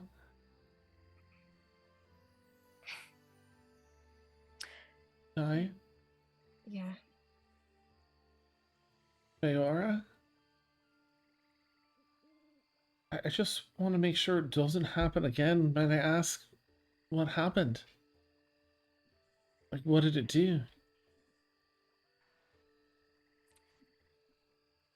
I have an extreme problem with small spaces, particularly due to my upbringing. And what I saw was an uncomfortable place of helplessness. And clearly I took exception to that. I'm using humor to deflect from my very deep upset that I've hurt you all, so apologies. Leadrin fishes out a flask and tries to hand it to Dia. It could be whatever you want it to be. Hot toddy. Nice. Probably what it is. And then she also pulls out another one and like hands it to Feyora too. And then I need more flasks. Oh.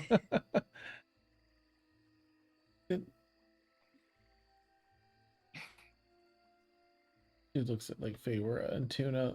Same. Was it the same for you?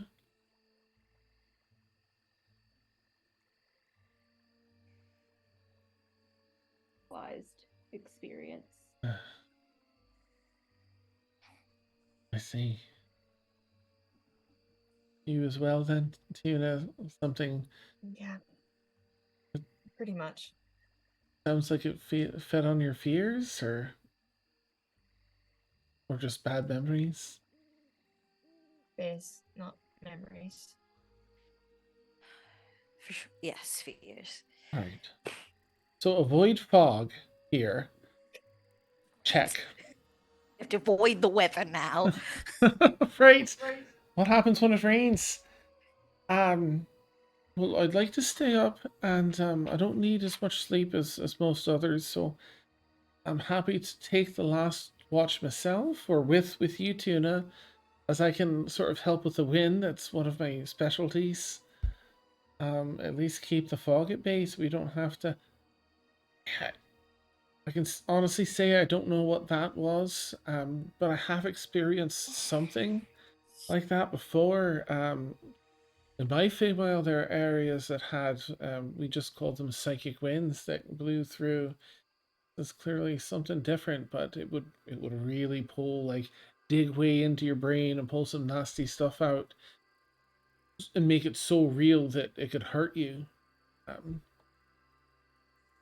But I'm fine staying up. I can take 2 watches a night, at least, just 4 hours. I can help.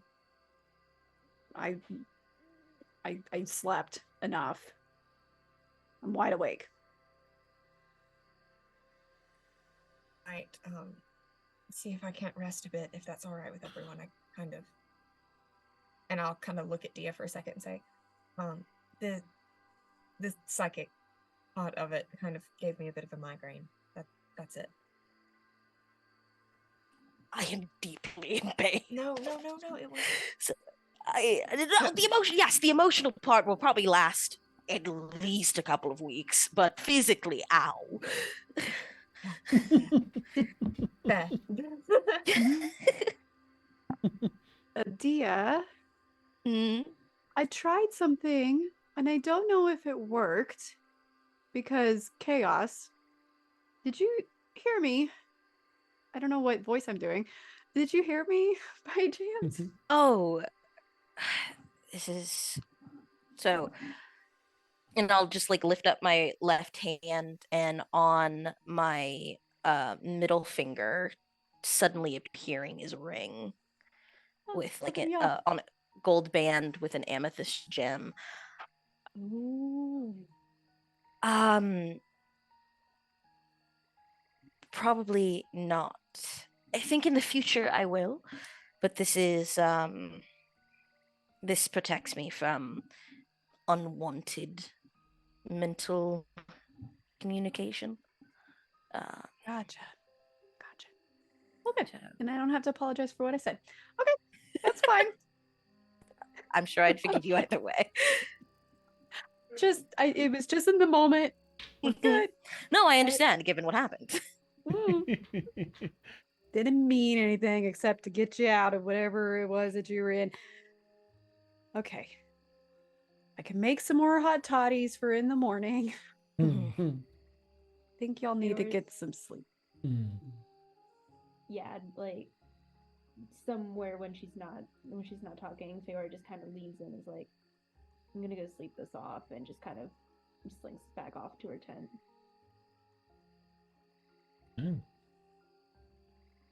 All right, everyone is able to make their way back to their tents, except I think Leadrin and Kinava are going to take this last watch. Everyone's able to make back to their tents except Feyora. As you're walking over to your tent, you realize how badly you have to pee before you lay down and go sleep again. So with that, we'll take our bio break. I was so scared. No more, Dan. It's happening again. Feyora does not hydrate this much. Nice. Yeah, so for anyone that's new, thank you for hanging out. And we'll take a 10-minute bio break here. Our audio will be hot, so chat with us if you like. And we'll catch you in about 10 minutes. Right, see you then. Right. I have a question very quickly. Mm-hmm. Do I get a long rest? I technically would have already had my long rest since I took last watch. Yeah, absolutely. Mm-hmm. So I still get a full long rest, even Yeah. though. Okay. Yeah. Cool. We can however long everyone needs to sleep to get through anyway. We could do that. Cool, because I used all of my second level spell slots and I'm at 11 HP. Oh, Oh my 11. God. Oh my goodness. It was meant to be like an intense thing, but I I that went a little high. hard on calm emotions. It was It brilliant. reset. Mm. Oh, it reset my HP back to my previous level. I don't. Do you have the manage HP button? Uh, Hold on. Let me Mhm. go to because I have to go to the full managed character sheet, correct? Character and levels. Yes. Mm-hmm. Okay. You have more HP than Tuna, by the way. I have the draconic bloodline sorcerer. Yeah. Nice. Mm-hmm. Maybe I did it incorrectly, but the last time okay. No. Oh, so it's the rolled HP. Let me just say. Okay. That's how much I you've didn't. rolled between the things. Mm-hmm. Okay, so okay, so I think I added it to my HP modifier instead of the rolled HP. Okay, I think that's what it Okay. was. Mm-hmm. So let me add it to that one. Perfect. Okay, so 16. And for what it's worth, too, while Leadrin's first attempt didn't go through, that second one manifested in that familiar voice that you heard. Yeah, But you definitely didn't because I hear was her reading voice. the. Yeah. Sorry. Okay, let's apply that. There we go. Nice. Yeah, because I was just double checking the ring of mind shielding, Yeah. and it was just like, Oh, it didn't. no. It said that Mm-hmm. Oh god, yeah, that's what I was just like, oh no, why? I want to let it through. Nice. Yeah, it made sense to like let it through enough to have an impact on your, to give you that advantage there. I'm so sorry. I chose the one ability that almost every spell goes against. That was so amazing. That was brilliantly roleplayed, Serena and everyone. Yeah. Oh my gosh. It was fear is awful. I had so much fun though. I definitely liked Dia's reaction, like the thunder wave, like just trying to break through the door. Yeah. Yeah. And Feyora, this is breaking my heart every time. You just get snippets of things that happen to them. I'm just like, good God.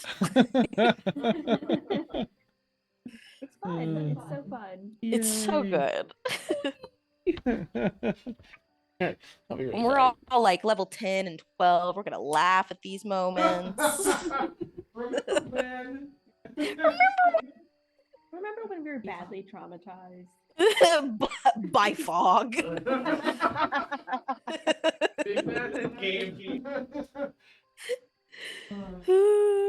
I'ma go rinse the restroom.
Oh man, what is next?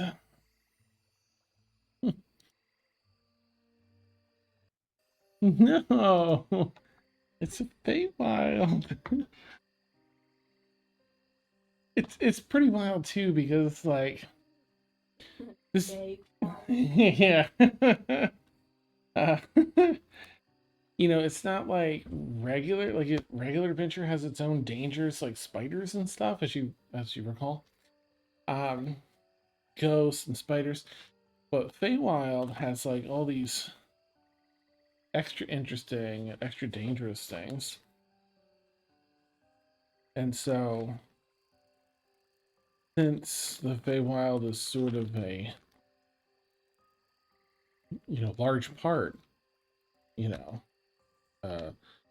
of this world, like really need to sell the coolness and the danger of it. Hence this madness.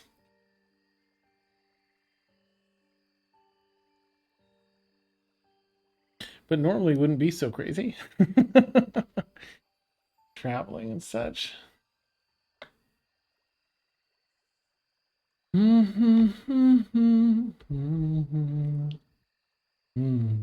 Ice cream sandwich.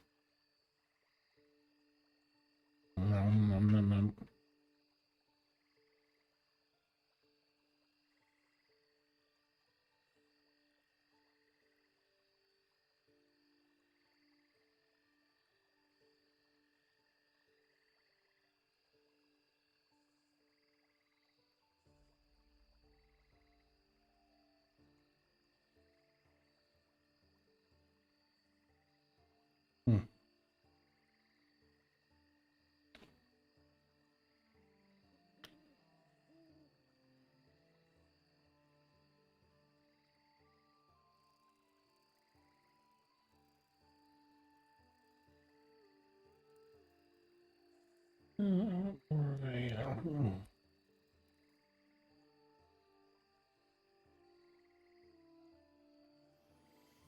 Bum, bum, ba, da, da.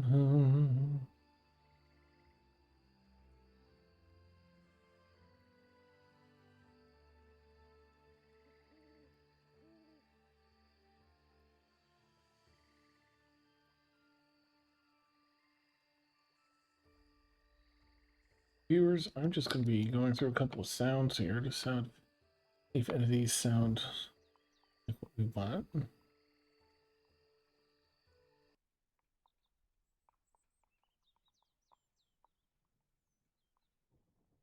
Oh, that feels too quiet.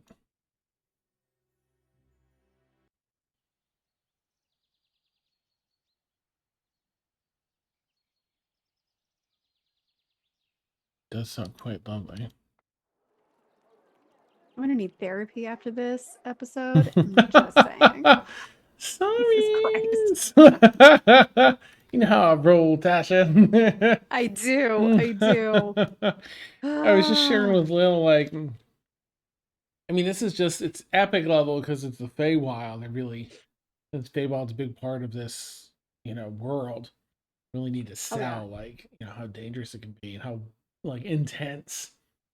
Uh, but, Obviously, regular travel through the Prime has the spiders and the ghosts and stuff, other dangers. But the Feywild is just fun. It does some wild stuff like this. I think I remember the fog from another like campaign. Did we do? I've used I it don't know. before, so entirely possible. Maybe. Merber.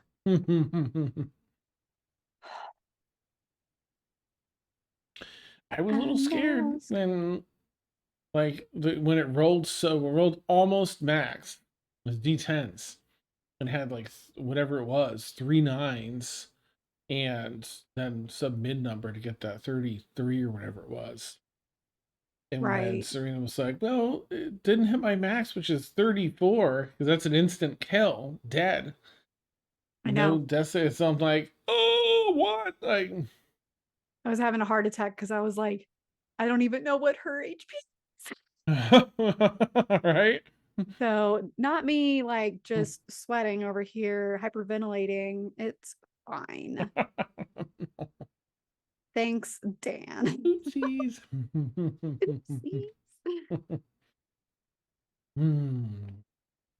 Intense, but we got to see some cool fears come out to play. Everybody help one another. I love that stuff.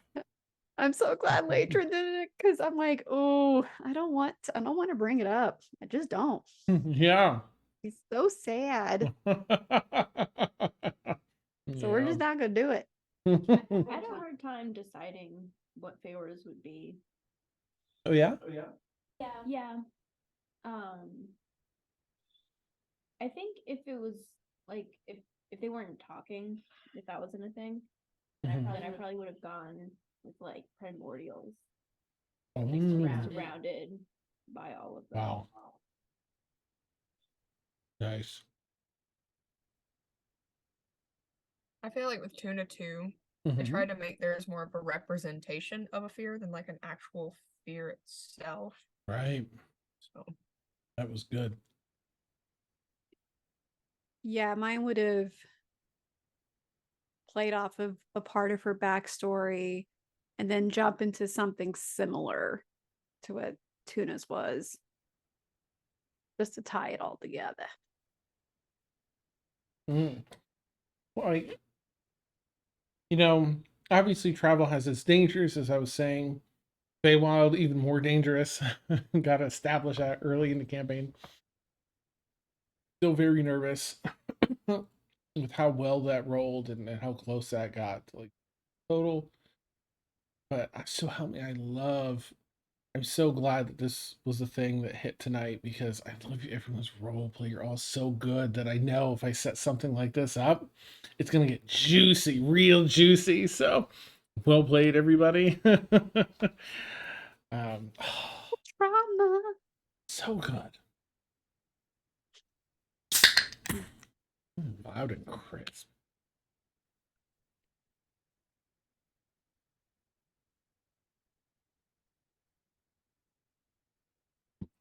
Oh, you're so good. Yeah, So cool. All right, got my Duolingo in.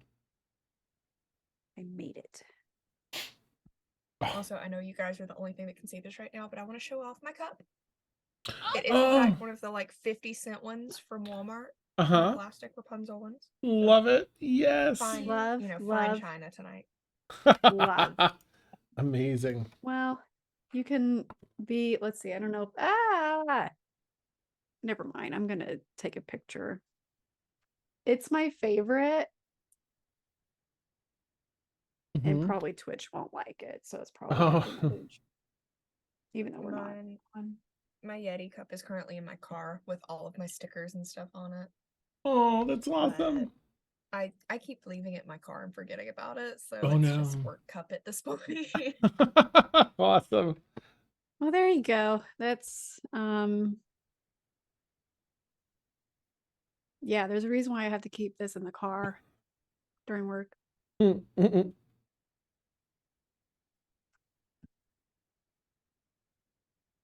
It's great. A cup after my own heart. Take a peek here. Oh, nice. I mean, first of all, I am Nice. a pumpkin slut. Let's be honest. Awesome. I got some more in. You're fitting those tights too. Jeez. I know. Yeah.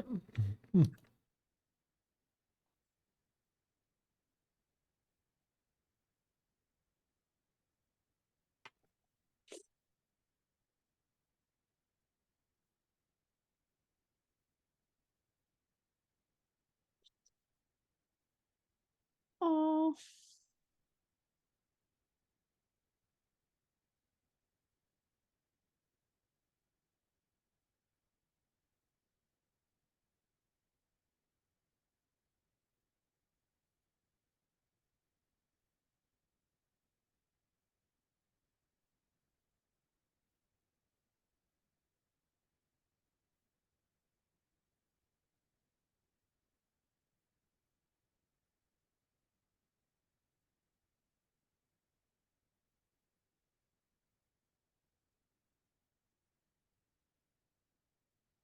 Having to eat my emotional support Cheez-Its after that.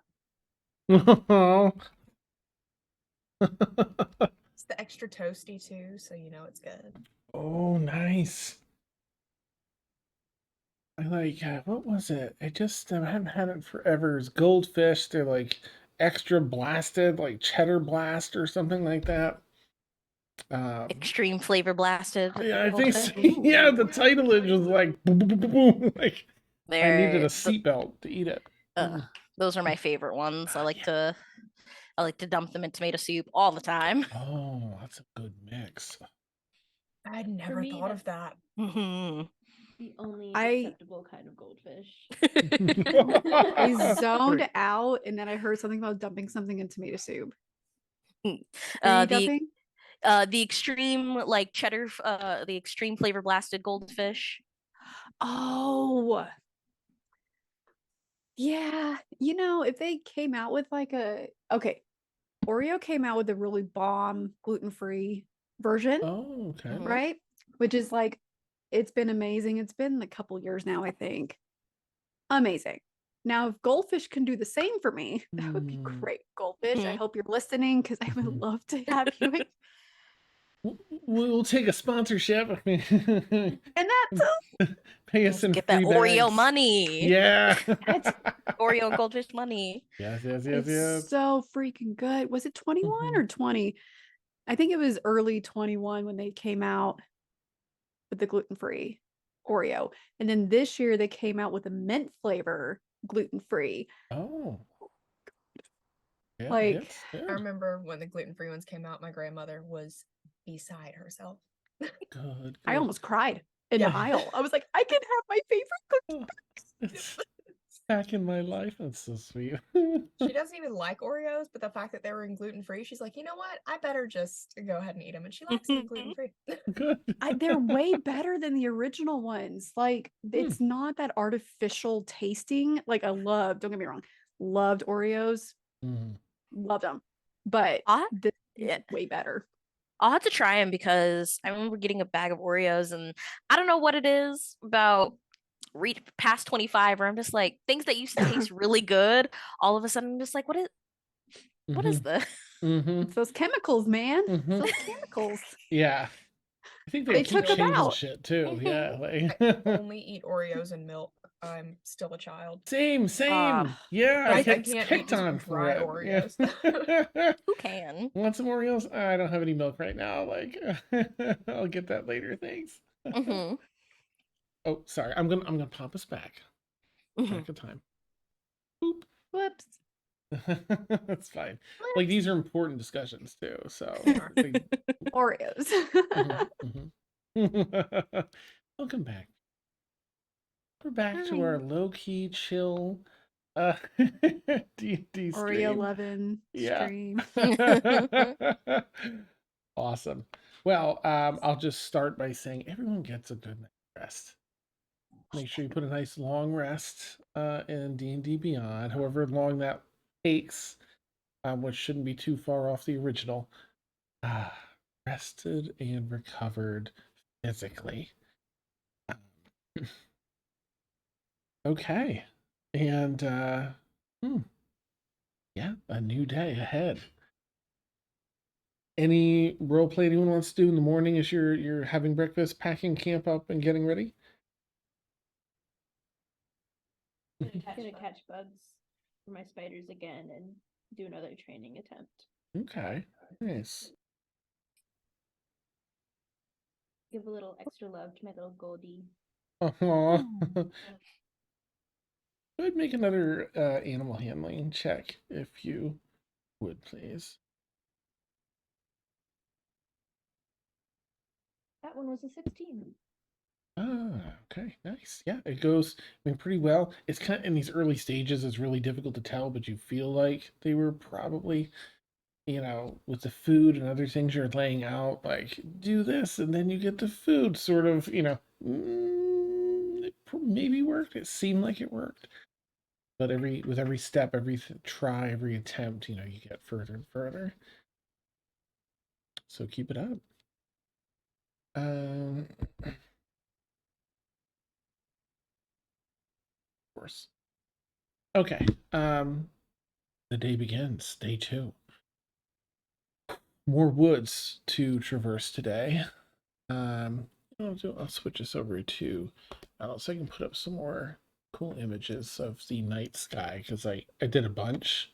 I got so excited about Evernight that I did a bunch. But I think that we're in this second one. We're down here. This one. Oh, that's so pretty. Oh, I love these. That's why I did so many. You are carrying through. Leadrin. There's, you packed up camp last night thinking, all right, there was sort of a landmark that we were supposed to hit when we camped. By the time we camped, we didn't really hit it. But assuredly, in morning you'll make up whatever ground was lost and see that. Go ahead and make a fresh survival check for me, if you would. Okay. Navigate every night. Please. Okay, I don't need a lead anymore. That's fine. 10. That's Sure. yeah. Sure. So onward bound, right? You continue forward. You just, I mean, you don't see that landmark, but you're like, well, whatever. I'll keep an eye out for it. Keep an eye out for the next one. You're pretty confident. Got to be heading in the right direction. And so you continue on. Rather dense forest for the most part. You do go through another plane or two of those flowers that explode up out of the ground and then take form from gas to a solid, presenting these beautifully vibrant and interestingly shaped because of the explosion. Large flowers, 20, 30 feet tall, that dot the prairie landscape before getting back into some more of the deeper woods. At one point, may I have everyone make a perception check, actually? I think.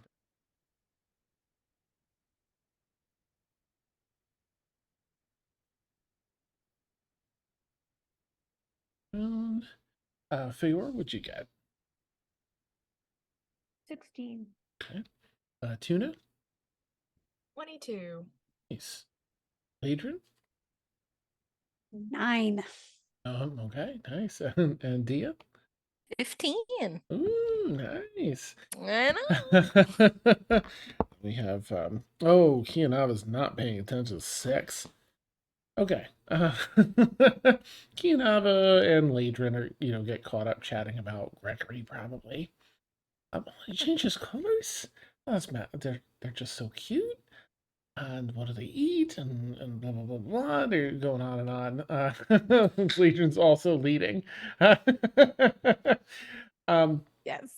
But Feyora, Tuna, and Dia, you sense something's a little off. There's a little bit of a pungent odor in the air, off from the very pleasant natural sense of the flora. in the area, and it doesn't take long after that hitting your nose. I guess I'll just check in. How do you want to react as you smell something almost acrid there? One I'm going. Yeah, do you? I smell it too, that. right? Yeah. It's awful. Oh, I'm gonna like kind of pull my shirt up over my nose as best I can. Nice. Perfect. Anything for Feyora since you also smelled that or no? Kind of makes a face and uses prestidigitation to like change the scent around her so it doesn't smell as bad. We keep changing the like little the 1 foot square, whatever it is, in front of your face. Okay. But you continue on then through this ascent. You come across what looks like perhaps a bit of a battle site. A lot of there's entire trees that have been cut down. Other trees that are scarred. There's a few things that seem a little interesting about this battle site outside of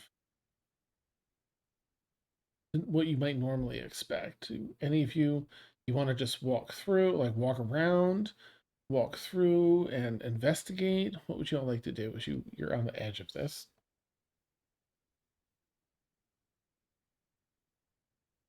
Would we be able to tell, like, if we stepped in this area, that we would get ambushed by anything, or like that the area would change by us stepping into it? You can make a perception check to see if there's anything nearby. It's an 18. Um, there's nothing here that's alive. No signs of any enemies or ambush or anything. And then I'd like to investigate. Anyone else step in to investigate? Or... I'll kind of stand at the edge so I can be there if Feyora needs backup, but I don't want to like step into the battlefield. Okay. Dia, how about you? I'm not exactly what one would call can delicately move through an area going unnoticed. So I think same with Tuna. I'll just be there at the edge. Okay. All right. And Leadrin, you're there with Tuna and Dia? I'm yeah, I'm not interested. So we're gonna just keep an eye out. Okay. All right. Yeah, but I mean, there's plenty of like aches for most people anyway today. Later in years is more of that sharp, just that leftover pain of moving with all like the marks, the bite on your leg and Una and Dia, Feyora, the electricity and everything else. Just for me, it's still like, oh, it's just a little tough to move comfortably. Kinava leaps in with you, Feyora. She had her decide with a 20 roll. She rolled a 20. So I'm like, okay, it's a new dice too. Go new dice. So she's in there looking as well. Go ahead and make an investigation check with advantage, Feyora, because Kinava's assisting you. 22. Ooh, nice. Okay. There's a few things as you paw around with your friends, keeping a careful eye out. Tuna and Dia and Legion, can I have you roll a perception check since you're kind of keeping an eye out? Tuna, what'd you get? 8. Okay. Rolled a 2. Oh, Dia, You how still about got you? 8. Mhm. Damn. 11. Nice. Okay. And Ladrin? I switched dice. Oh. Nat 20 for a 26. Oh, nice. Okay. Keeping a careful eye out. So far as the three of you watch carefully, no signs of any movement and any of that stuff. Okay. Feyora, you and Kianava see that interestingly, the trees that are cut down were cut through in one slice, and so sharp was the cut that it's like it's smooth to the touch.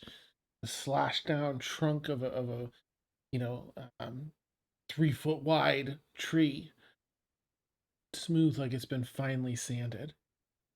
Same with the slashes in a lot of the trees. Seem to be cuts almost like a thought went through.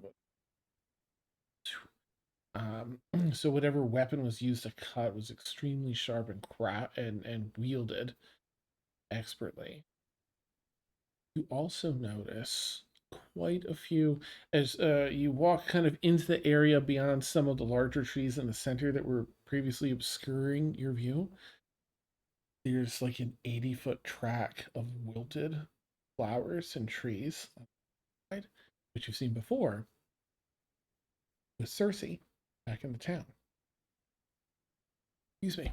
So you get the vibe that Cersei was probably had come through here. Under some of the there's a lot of ground that was upheaved here and partially buried in the madness of whatever this rather violent altercation was. There are some dead bodies you now discover. These are humanoid bodies, but they seem to be made of like tree bark more than like normal humanoid skin that forms these creatures.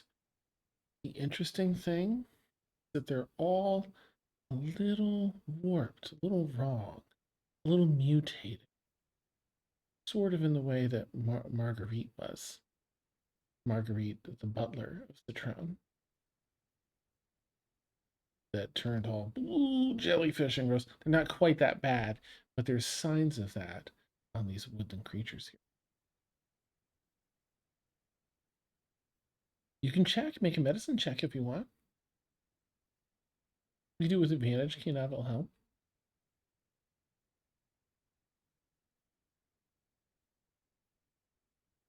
New one. Okay.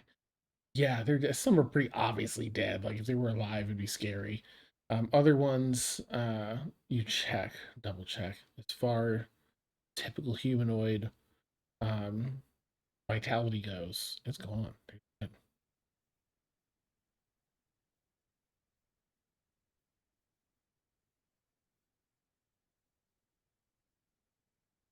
You take a look. I mean, with the 22 investigation, you look about. There really isn't anything on them. They had weapons made of stone and wood. Their bodies seem to be constructed of wood, so it was likely, the creatures of the forest afflicted by the malady that was making them attack people. You get the vibe that it's probably just trees that were brought to life. But otherwise, nothing remarkable outside of a really big fight took place here, and then a clear sign of Cersei on the other side. Back to where everyone else is. We'll never guess what we found. There were tree monsters and cuts that went right through trees in one swipe, and a bunch of trees that just died in a whole long row that just all wilted to nothing. Huh. That's terrifying. I know. I hope it was Cersei, because I know that she did that to us, or not to us, but like in town. Hopefully, no one else can do that. On the other side, I guess Cersei's doing her thing. So I don't want to go that way. Leadrin, we don't have to go that way, do we? And she points like to where Cersei is heading. You don't think, as best as your 10 can tell you today, you don't have to go that way. I rather not. I'm Good. pretty sure we can go this way instead. All Point right. to another direction. Excellent. I I have to say, so I've been here just a handful of times before. Never experienced anything like that fog, or whatever's happening here. It was not quite as dangerous as it is right now, but I'm eager to get to the next town at least. Agreed. Right. Yeah. Right onward then. And so you march on until it's time to set up camp, like another 7-8 hours, 7 hours later. So it's time to set up camp. Anything you want to do tonight, or just kind of like get your sleep and keep moving? Okay. All right. You all go about your normal for the night then, including feeding and training spiders. Okay, let's see. Would that be here? Reset. Okay, so you continue on. You get a good night's rest. And I'm sorry. And this afternoon, you don't camp. This afternoon, you arrive at Elen Banner. Yay! Yay! In the Oh, distance. so happy. Civilization. Even with the what's it called? The survival, the checks.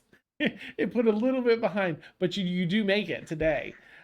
Just when you think you're about ready to set up camp, the woods, a mid-sized medieval town lies before you. Do I have that? Did I not put that one in here? Shame on. You know that scene in The Pacifier where they get out of the van and the kids are just like, land! That's us with city! Oh, I love it. I absolutely love it. Okay, so you head up to. When I had that, did I put it in incorrectly? Anyway, it's a medieval like city, sort of like the first one, maybe a little larger though. You pull up to the outskirts. You're very welcoming. Guards welcome you in. They see everyone's in pretty good condition, so they're not going to recommend any healers or anything. But they're just welcome, travelers. Welcome to Elen Banner. Where can I direct you? What are your needs in our fair city? Of course, I can direct you anywhere else.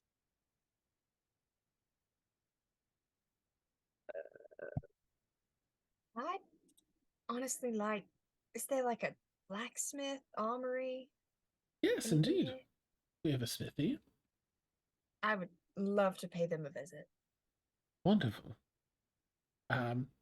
Well, in city's fairly easy to navigate, as we're not all that large of engineering. Well done. So over here, you'll find it gives you some directions to an inn, and there's a section of town that has a lot of the tradesfolk, including the smithy. And of course, if you need anything else, your inn will have a concierge of sorts, someone at the counter that can, I'm sure, guide you to your needs. Enjoy your stay, though, here in Elen Banner. Thank you. Thank you very much. She passed through. This is actually a gate, a solid wood gate, and there's a wooden, a solid wood and steel strapped sort of wall that almost barricades the entire outer ring of the city. So there is a much better level of protection here than that first city. It was just sort of open to the wilds. You make your way through, and you find your way to the inn. There's a satyr woman, maybe early 30s or so, behind the counter. Welcome. I'm so glad to have you here. Are you all looking to stay at our fine establishment tonight? Yes. Yeah. Well, you look rather weary for the road. Tough, difficult travels. Just not used to it. Say. I'm surprised Not used you. It's. Ah, I see you're not from Evernight. Ah, What gave it um, away? oh, The glad to bags have you under here. our eyes. That Oh. could be that, you poor souls. Well, you'll find a very fine rest here in our inn. Is there anything else you're looking for in town? I can recommend a good place to eat. And any sort, there's plenty of well, we're sort of the center for commerce here in Evernight. So if you're looking to do any shopping, this is the area to get that done. There's a whole market road. It's market. Aye. If you're looking to have any of your gear repaired, there's a trade area where we have leather workers and smithy and such. I'll just give you a map of the city. Aye, all right. And she takes a really like a roughly drawn, but it gets you where you need to go map. Sort of folds back up. There you are. In the rooms are just 3 silver per person, or I mean per room. I don't know why I keep saying per person. Per room. And they all come with at least 2 beds. So if you're staying single, you can just push them together for a little more space. But how many rooms would you like? 2 rooms? Yeah, we can do 2. And I'll turn around to. Is Right, our 3, friend still 'cause with us? Yeah. There. All right, so Sweater, I can get a separate room. And Okay. Keeper's like, well, we have rooms with 3 beds too. If you're just looking for the extra to save a little bit, that's 5 silver. I'm sorry, 4 silver and 8 for the 3 beds. That's fine. I'll cover the Yeah. price for all the rooms. So we'll take 1 room with 3 beds and another room with 2 beds. 7 silver, that's it.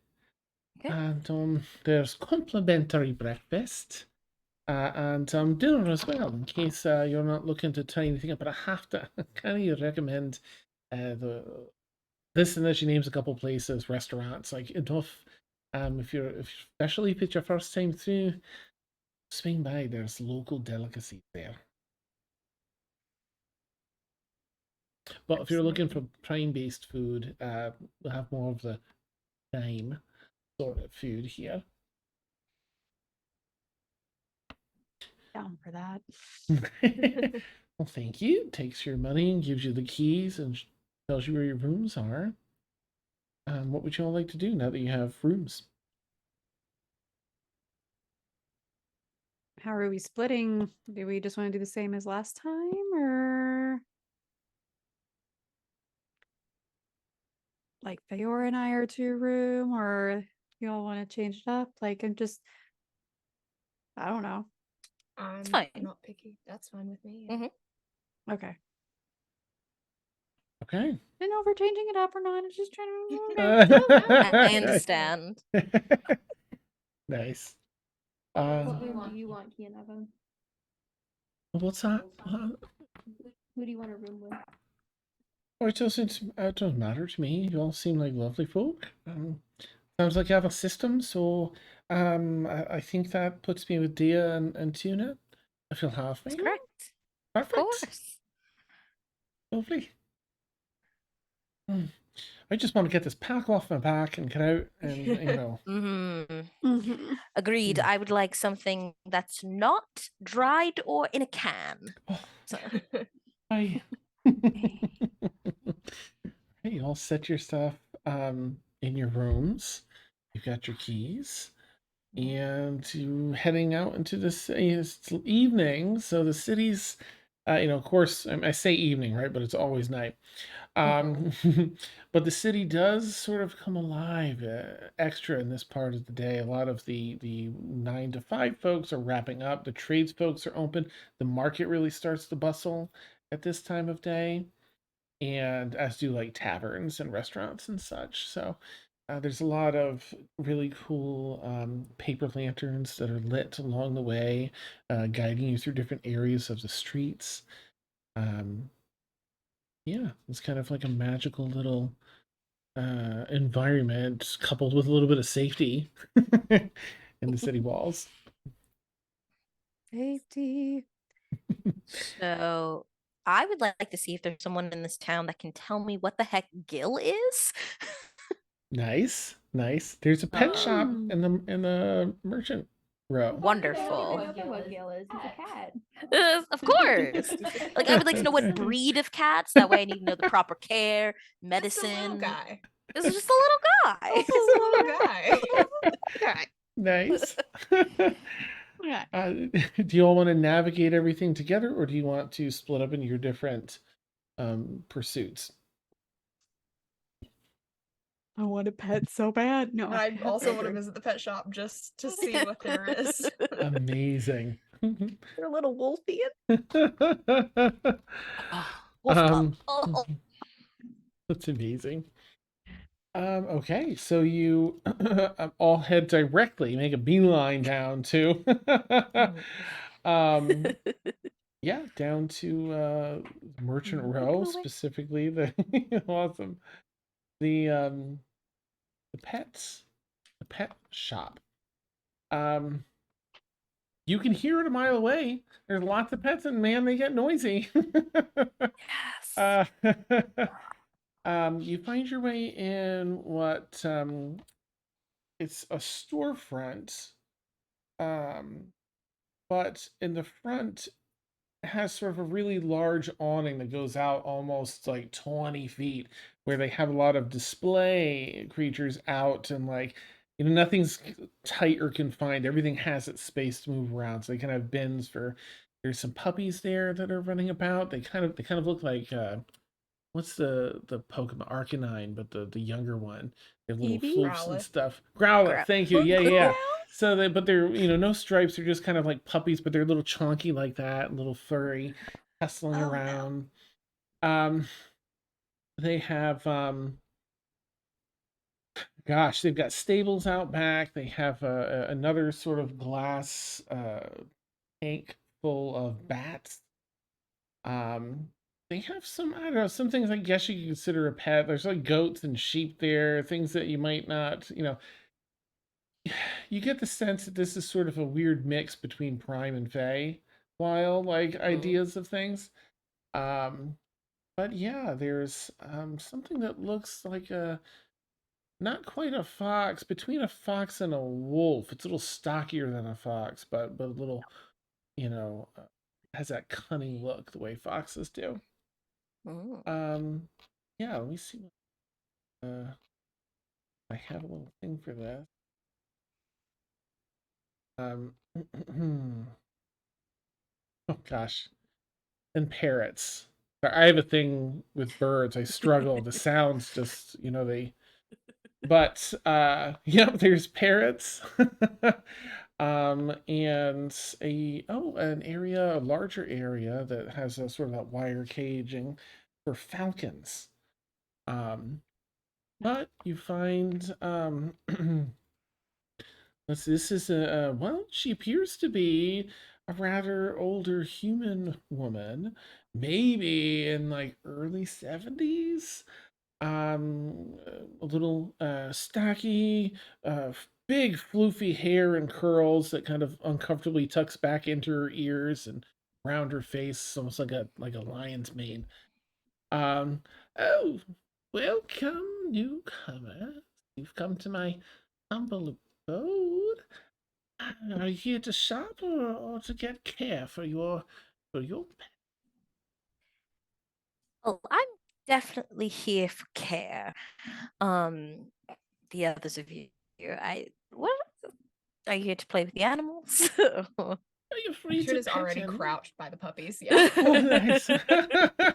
You can feed them from that over there. Just, they're all quite nice, and they'll eat out of your hand. It's a little. Just raise the slot, and you can. Yes, very, very good. So you're here, young miss, to care for your animals. So what delightful creature do you? Well, as I uncoil the Romanek, I need to know what this is. Oh, it's why that's a failure. Oh, quite lovely. Here. Oh, wait, where's the other color? Yes, these relatively can't say that they're rare, but they don't typically find themselves near humanoids enough to get to make friends or be caught. They were hunted some time ago and learned better than it's a terrible thing. I'm down almost to extinction, but they're smart and they learn their way. These Faeryu, and that's just Faeryu. Oh, Feyora. Okay. Tuna just mumbles under the breath, not a cat. Okay. Do they require a special diet or anything like that, or is meat just fine? I've been sort of feeding them from my own supplies. Well, meat is fine. They can also eat little bits of minerals directly, iron and copper and such. So keep your coins careful. Crystals, they don't mind crystals either. Some might find they have an affinity towards one or the other, meat or minerals. So, has it spoken to you yet? They can talk? Oh, I'm terribly sorry. They not outwardly, but they have limited telepathy. Yes. Yes. Damn it! Sorry, not at you. I'm. Some previous experiences have taught me something. Well, now I know. Lovely. Well, once they're old enough, and assuming that you've put them down like on the table, she's just sort of petting and feeding little meat chunks that she had pulled from a drawer. Is that they're quite young, quite young. It looks like maybe they lost their parents too young. They didn't quite learn how to care for their needs on their own. They're a little undernourished now, but you seem to be doing a fine job since yes. As long as you're within, say, 60 feet or so, they'll be able to communicate telepathically. Language isn't really a barrier because it's simply thoughts. You'll understand what it's saying, and you'll be able to communicate back as well. Once they get a little older. They're rather resistant to magic, so they're you forgive my saying so, as can feel an aura of magic and arcana coming from you. So if it was a worry, they're rather resistant to magical any sort of magical damage or effects even. So if they seem that they've just left you one day, fear not. It just means they've gotten old enough to test their invisibility. They can turn invisible? Yes, for quite a while. They are just able to do it on a whim, basically. It's a bonus action. And as long as it's concentrating on it, it can remain invisible. So don't be alarmed. All right. Yes. I can't quite tell yet. So all Feyru are born within this color. Yes, but their color might change with time. It might not. Some remain this color as they age. As they age, they gain a little more prowess in magic. They have some magic they can use themselves outside of invisibility. I don't know if you don't seem to be a mage. And again, I don't want to assume. I just simply don't see a spell book. No, I'm let's go a family trait. Lovely. Well, if you're familiar with dancing lights spell? Yeah, Yeah. I will. I'll cast it. Oh, lovely. And do you put it into like one grouping, or do you leave them like as the four dancing bulbs? What does yours look I like? think for now I'll just make it into just one like soft gold colored orb. Ah, okay. As you do, another one appears beside it. Oh, oh, look! They're learning. Oh, that's quite delightful. Well, they can use this. Usually, they're familiar with the Faerû version of Mage Hand spell, and Minor Illusion as well at this age. They'll be coming Oh into my that. god. Yes. Okay. Yes. Now they do bite. They probably won't bite you. Sometimes they get a little playful and they can get excited. But Mhm. to those that they deem a threat, they can bite. So be careful. Okay. I will. And when they get a little bit older, they'll have sort of a breath spray, for lack of a better term. You won't know what it does until they're old enough to see if their colors have changed. Well, aren't I glad I sang to you so poorly?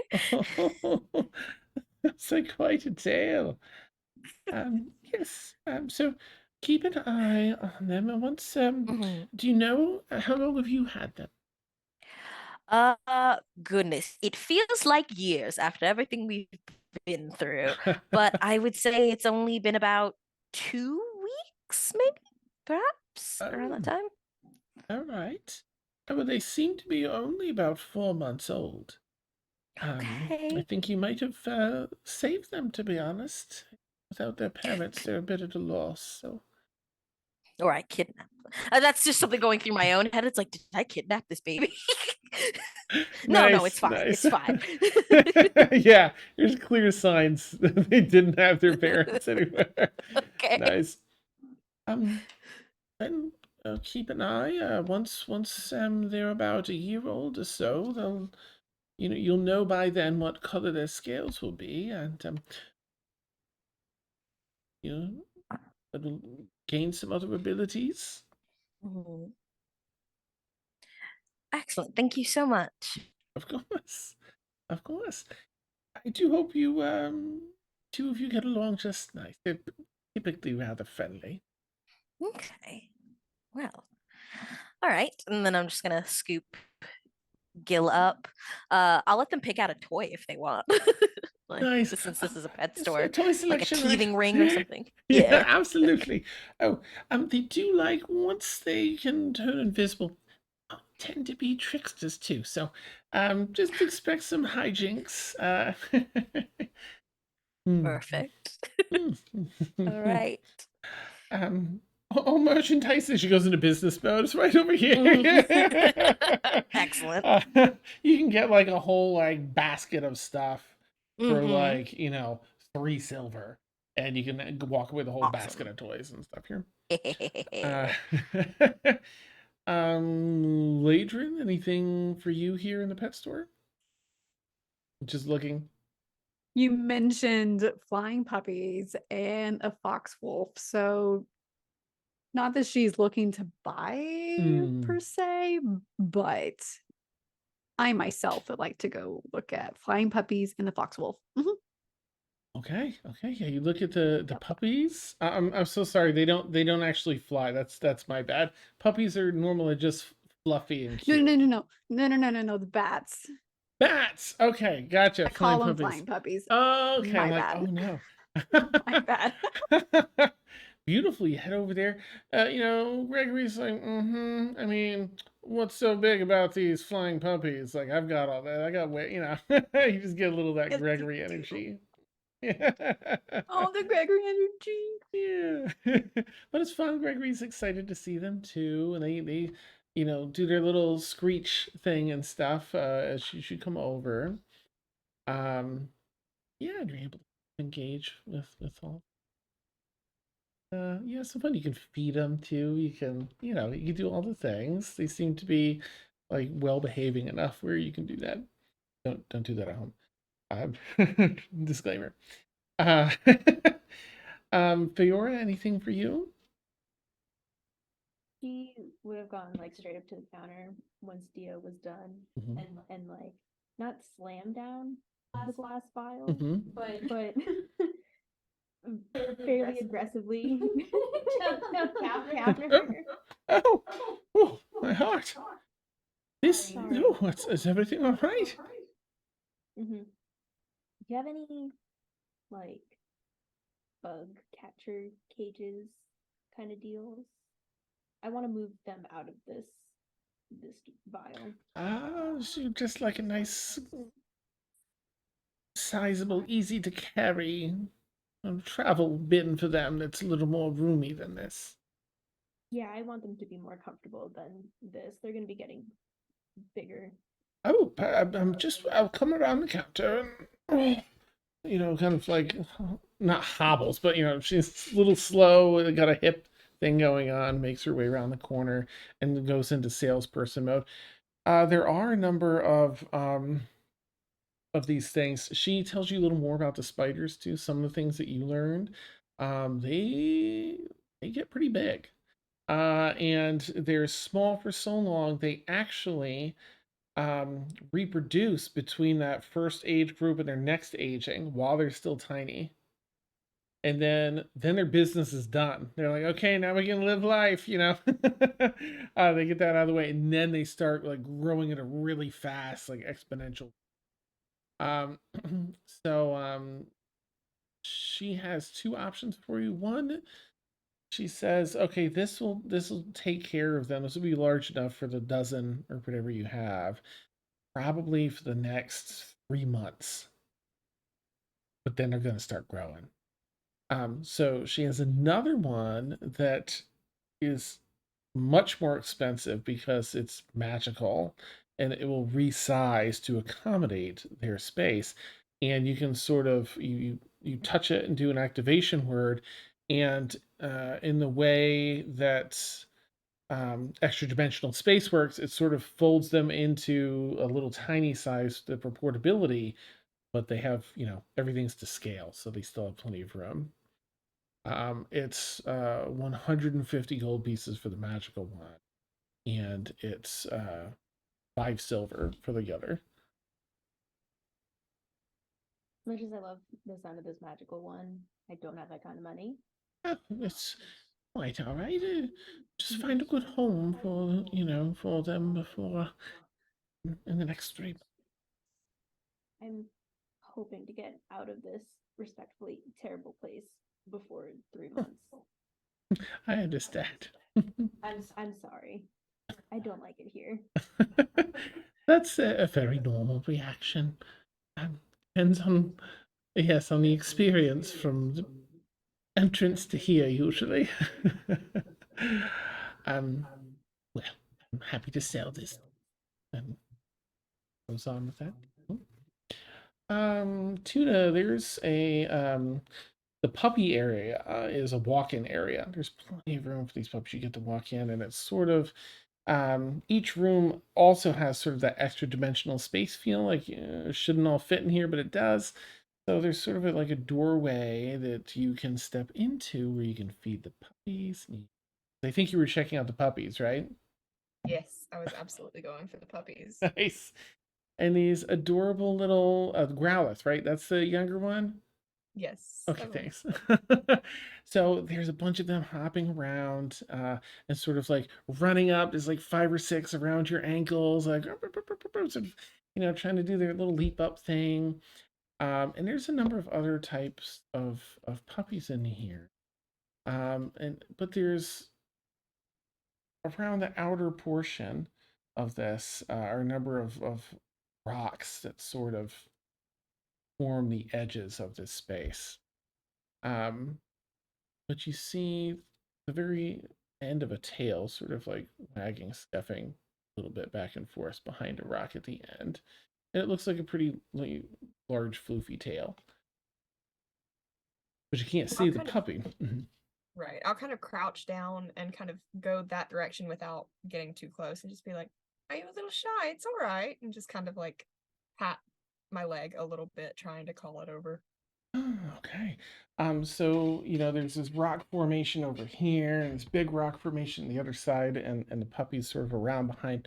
The tail pauses, and then starts to wag like as you're kind of calling. Um, and there's a sound that maybe you're not expecting as the puppy gets up and turns to come out from around these rocks. The puppy sounds a lot heavier than you were expecting, like and around the corner comes rather large puppy. It's about your height. It looks sort of like a corgi would, except it has 3 heads, 3 corgi heads. Tail in the back, like breaking some stone off the stone as it comes by, and it's just like a straight lick up your face. Like doggy pant breath in Kind your of like face. stumbles back a little bit. And it tries to put like its paws on your shoulders. It's so heavy. Thankful for that 19 strength right now. Just like, hi, and I'm just like scratching it behind the ear, and then I move to the other head, and then the other head. You get like the licks from 3 different directions, and then they kind of get down and they run around in a big circle in front of you, super excitedly. Yeah, they seem to really want your attention as you're running around the circle. Yeah. I'll just can I see the shopkeeper from where I'm at? Not currently. Nope. No, okay. Mm. I'll just say, 1 second, I'm coming back, I promise. And I'll like go poke my head out the door. Just be like, you do know this one with 3 heads, right? Oh, just a moment. She kind of shuffles and goes back there. Oh, I do, yes, but they've Okay, I mean, I figured, but it's kind of. Ooh. It's been so melancholy. It hasn't come out. How did you get it to come out? It's been done nothing but lay there for the past month and a half. Oh, I mean, it just. I don't know. It seemed pretty excited. Oh, my heart! Oh, this poor soul is they lost. They're young, but they lost their last master, and their last owner rather, and have just been so utterly dejected. I was worried for their well-being. They haven't been eating or sleeping, and they're so. This just warms my heart. Oh. I mean, and I'm kind of like poke my head back in the door to make sure that it's still like good It and is. not It's sitting like, look, I'm on my best behavior. like a good All baby. 3 heads, yeah.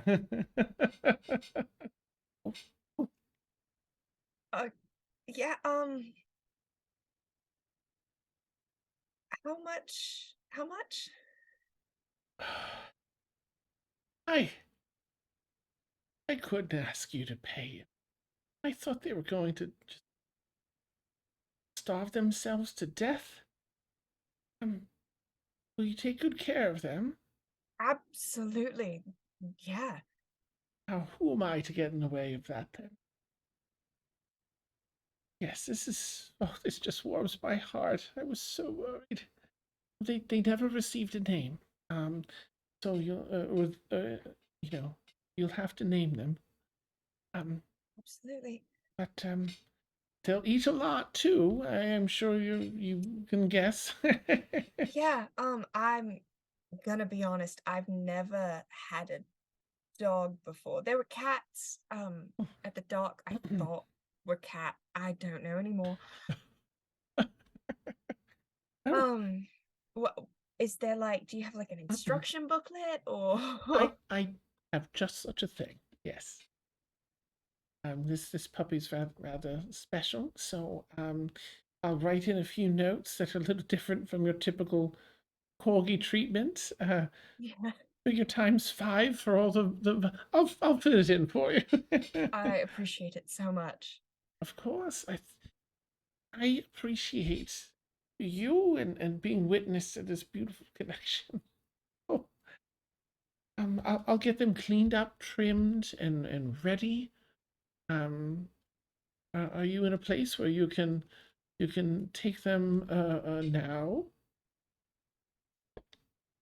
Sure, it's fine. I mean, I'm staying at, and then I'll say insert name of inn here. Ah, oh Um, yes, yes. They have a lovely, not a kennel, but like a spot for pets and larger pets and horses and stuff. So, yeah. cool. Um, Lovely. Well, yes. Please.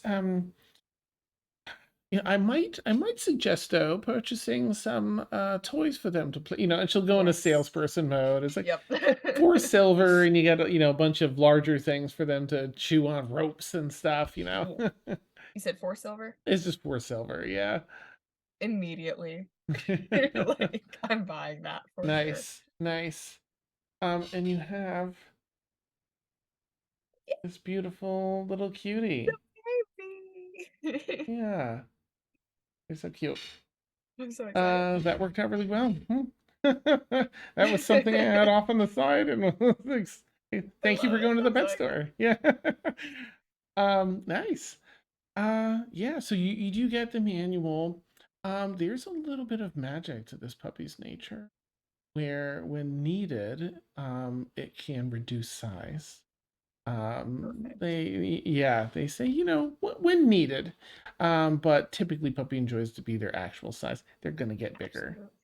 Absolutely. But Oh, good. Love that. Great. It's a puppy. But as it is large enough and strong enough to already ride atop if you wanted to. Okay. Probably require some training and stuff, but Yeah, we're not gonna do that in the middle of the city. nice. Okay. Beautiful. I love that these 3 just see Tuna walk out of this and like watching this puppy try to squeeze through the door. Poof. I have a dog now. Congratulations! That is the biggest dog I've ever seen. Yeah, I don't know if it's actually a dog, but I think it's a dog, right? It has all the dog It has parts it plus looks more. like a dog. Yeah. It's like a super dog. It's extra dog. Gives like sniffs around the neck of it. Mhm. Gives like an approval lick, to each person as they go around. Oh, Eat that coldness of the snout, like oh, precious. That's amazing. All right. Well, Does anyone have anything else you want to do with the pet shop? Okay, Leadrin. As she has finished feeding the bats, flying puppy bats, Flying puppies. and they're so cute. But she did want to go back around to look at the fox wolf mix because obviously it's me. Nice. Okay. Yeah, you go around and you see so there are, many here. I mean, there's a handful here. One of them out of the lot seems to have that foxy look. The other ones are much more like kind of domesticated wolves. Like they're behaving more like dogs but look like wolves. But that one in particular has that wolf and fox mix and seems to have a lot of its wild nature still. Nice. Oh. In fact, make a quick perception check if you don't mind, Leadrin.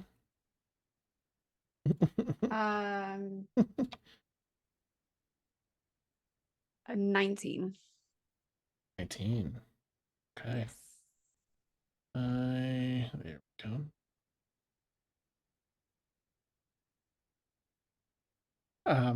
This one has an entirely white coat of fur, with a few tufts of slightly darker white under, kind of around its neck, on the top of its head, and underneath and under its tail. And seems to have just a few streaks of like all this is sort of like an off-white and then a darker white, but there's some like pristine white streaks that come off from like along the side of its face up here above its maw, like past its eyes, like off its forehead, past the side. Just kind of has a cool, interesting look. You also, in recent history, saw something much more potent, clear, and magical than this, but you definitely saw something akin to this in the fox flesh wolf spirit that you saw, that you encountered in the woods.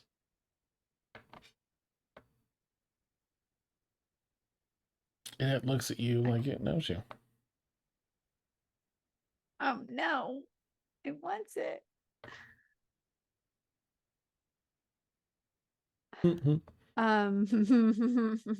Is there a feeding bin that I can scrounge something out of? And Absolutely.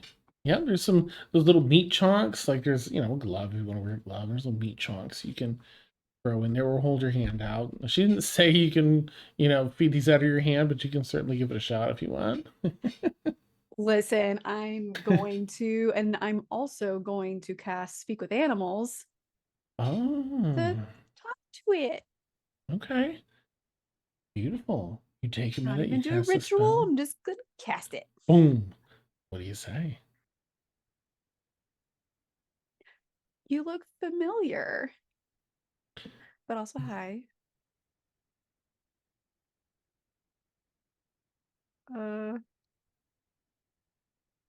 Are you well cared for here?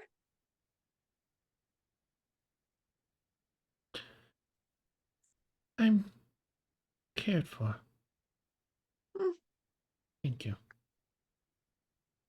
But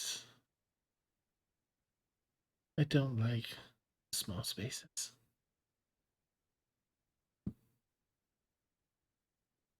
My heart yearns for the wild.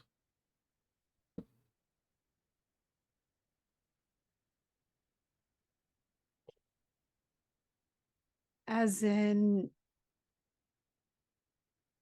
do you need help getting to wild spaces? Going through the right channels, of course. I'm not going to see you sit here and still you away.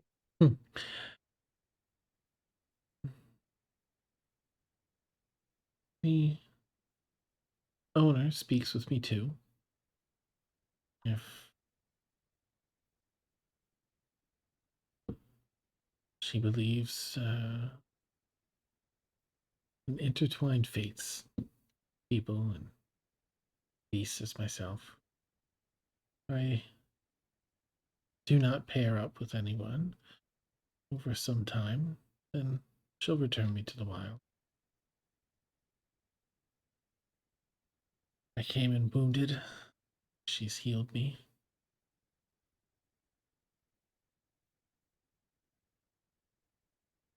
I am open to the possibility of fate. Hmm.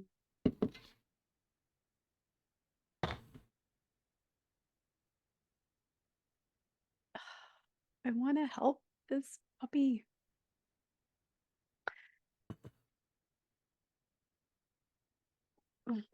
And she'll take out another snack or whatever from the bin if it's nearby still, or if she's nearby, because I'm pretty sure she sat down at this point to talk to this dog. Nice. Foxwolf. Yeah. I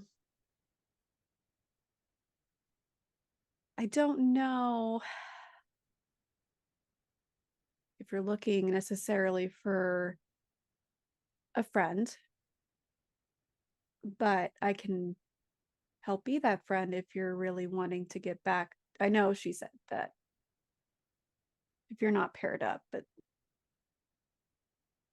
I can help. I'm looking to give fate an opportunity. If Right. you are too, and you wish to partner, I would like that. And if fate holds no bearing on us. And you see, and you agree to release me to the wild, should fate fall through. I would like to join you.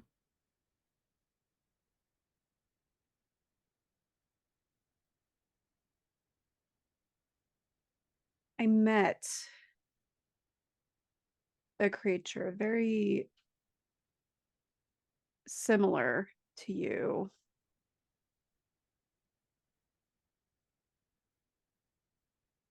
I don't know why. I want to help. And you can decide we can be friends. You're more than welcome to travel. If you decide that the wild is calling your name, by all means, I understand. So This feels like it could be fate. Let's give this a try. Sure. Oh, do you have a name? Give me a sec to check something and see if they would have.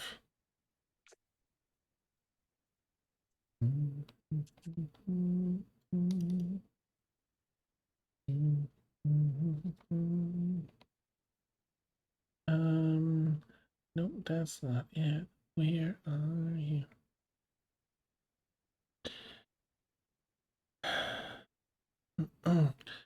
I have a name that I've forgotten. Perhaps you can help me find it. I'd be happy to.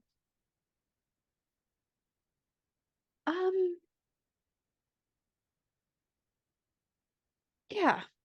No, this feels right. Okay. She'll wave over. Let's actually yell over the crowd. Oh, I'm coming. My dog just starts. Sorry. How may I help you, dear? She just got so excited.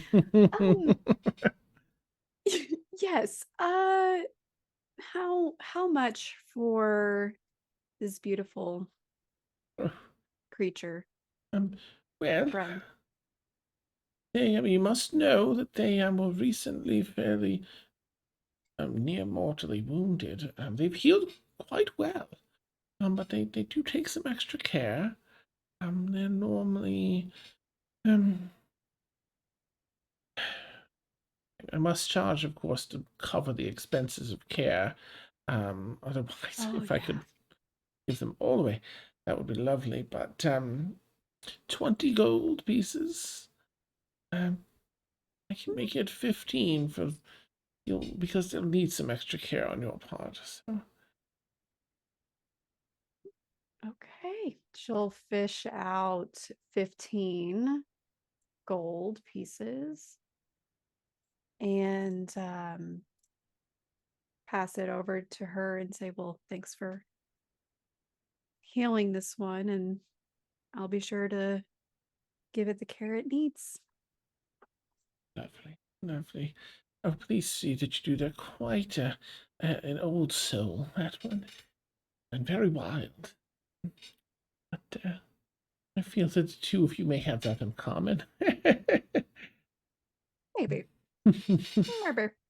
Well, I would suggest getting some toys, and she'll, do her sales pitch. Yes, yeah. She just rolls her eyes like, I don't know if they'll actually play with the toy, but how much for? It's for this one, they're smaller. It's like 3 silver for a little tiny basket, Sure. 3 silver it is for a basket of toys for a foxwolf. Nice. It's treats and toys for all of you and all the baskets. Oh no. Anyone, Kiana was just sort of watching, appreciating it. Is this a prime material plane thing? Where, or is this just these folks just appreciating though? It's really sweet. It's really sweet. Does anyone have anything else at the pet shop? No, I think that's it for me. Okay. See, with a new crew in tow. Legion would also not tether it, leash Okay. it, nothing. It is free roam if it so chooses to stay.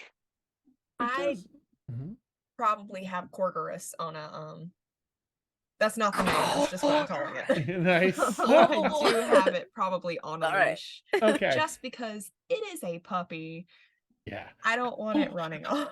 Your 19 strength once again. It's really nope. It's pulling me. Loved it. Are you headed to the smithy next? I would like to go to the smithy. You make your way over to the smithy, and the smithy is inside. There's someone there just before you talking with the smithy. A gentleman that seems to be maybe half elf. Looks to be maybe half elven, half uh, oh my gosh, I'm drawing a blank. Half orc. A little larger in stature, heavy set. Was talking. It's more like shooting the shit with the smithy than like actual like should be in line. But he turns around. Oh, terribly sorry. I didn't see you all there. You visitors to the town. And Is it so obvious? a bit. I'm the governor of Ellen Banner here. My name is Oh, shit. Bracken Whiffleglade. It's a pleasure to have visitors here. We do quite a bit of commerce through travelers. I've just well discovered quite something rather lovely here from our smithy. Fine work that they've put in, and I think it calls for some celebration. Um,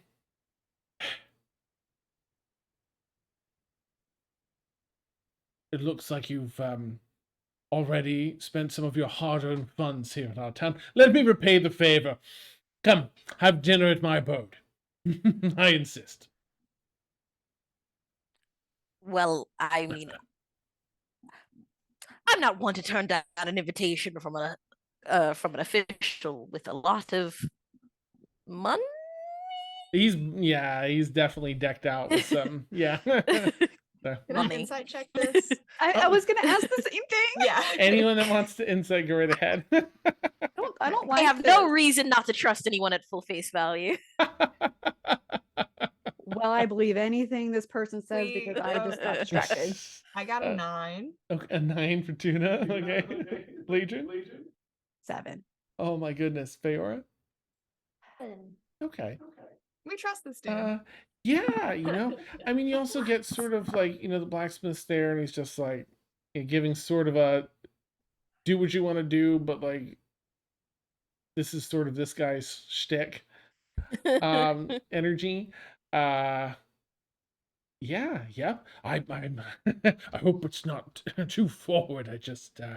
I love hearing stories about the prime material plane. Would you be willing to share them over dinner? Within reason. Oh, of course, nothing you don't wish to share, and I will provide an absolutely lavish meal. Fine wine. Don't have to tell me twice. Wonderful. Please carry on any business you wish. My estate is, and he kind of gestures over to an estate you can't miss on the edge of town. And you kind of see it up over the other buildings. Yes, I would look forward to seeing you in, but perhaps I'll look to have things ready in the hour and a half or so. Does that give you enough time to? Plenty of time. Lovely. Welcome again to Elen Banner, and do enjoy the shopping. Kind of laughs to himself as he chuckles his way out of the smithy, Oh. and I think that's where we'll end tonight's session. It's Okay. already been. Hey. Well then. Huh. Ooh, my Get goodness. a doggy. Is my fox wolf a boy? A boy puppy? That's up to you. Oh, hell. Mm-hmm. Mm-hmm. I'm Same looking at for names. Cerberus puppy. The corgi Cerberus puppy. Yeah. Cerberus, please.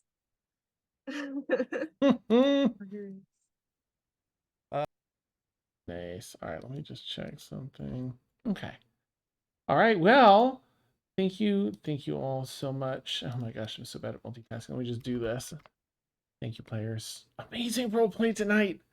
Oh, so delicious. Nom nom nom nom. It was great. I loved it so much. Thank you, viewers, for hanging out with us. You've been watching Sundered Fate. You can catch us every Tuesday night, 9 p.m. to midnight Eastern Time, for all this fantastic roleplay and fun. As you saw, we're navigating our way through this little mini bubble of the Feywild here, and doing it in style. Everyone's killing it. For anyone new, I'll put up will I put up our schedule? Is it not here? Okay, there it is. Okay. We have, a lot of D&D in this 10 p.m. to 1 a.m. time slot, and then of course here in the 9 to midnight every Tuesday for Sundered Fate. This is our newest campaign. This was episode 10. That's pretty exciting. Yeah, if you had Double fun, digits. yes, we're making it.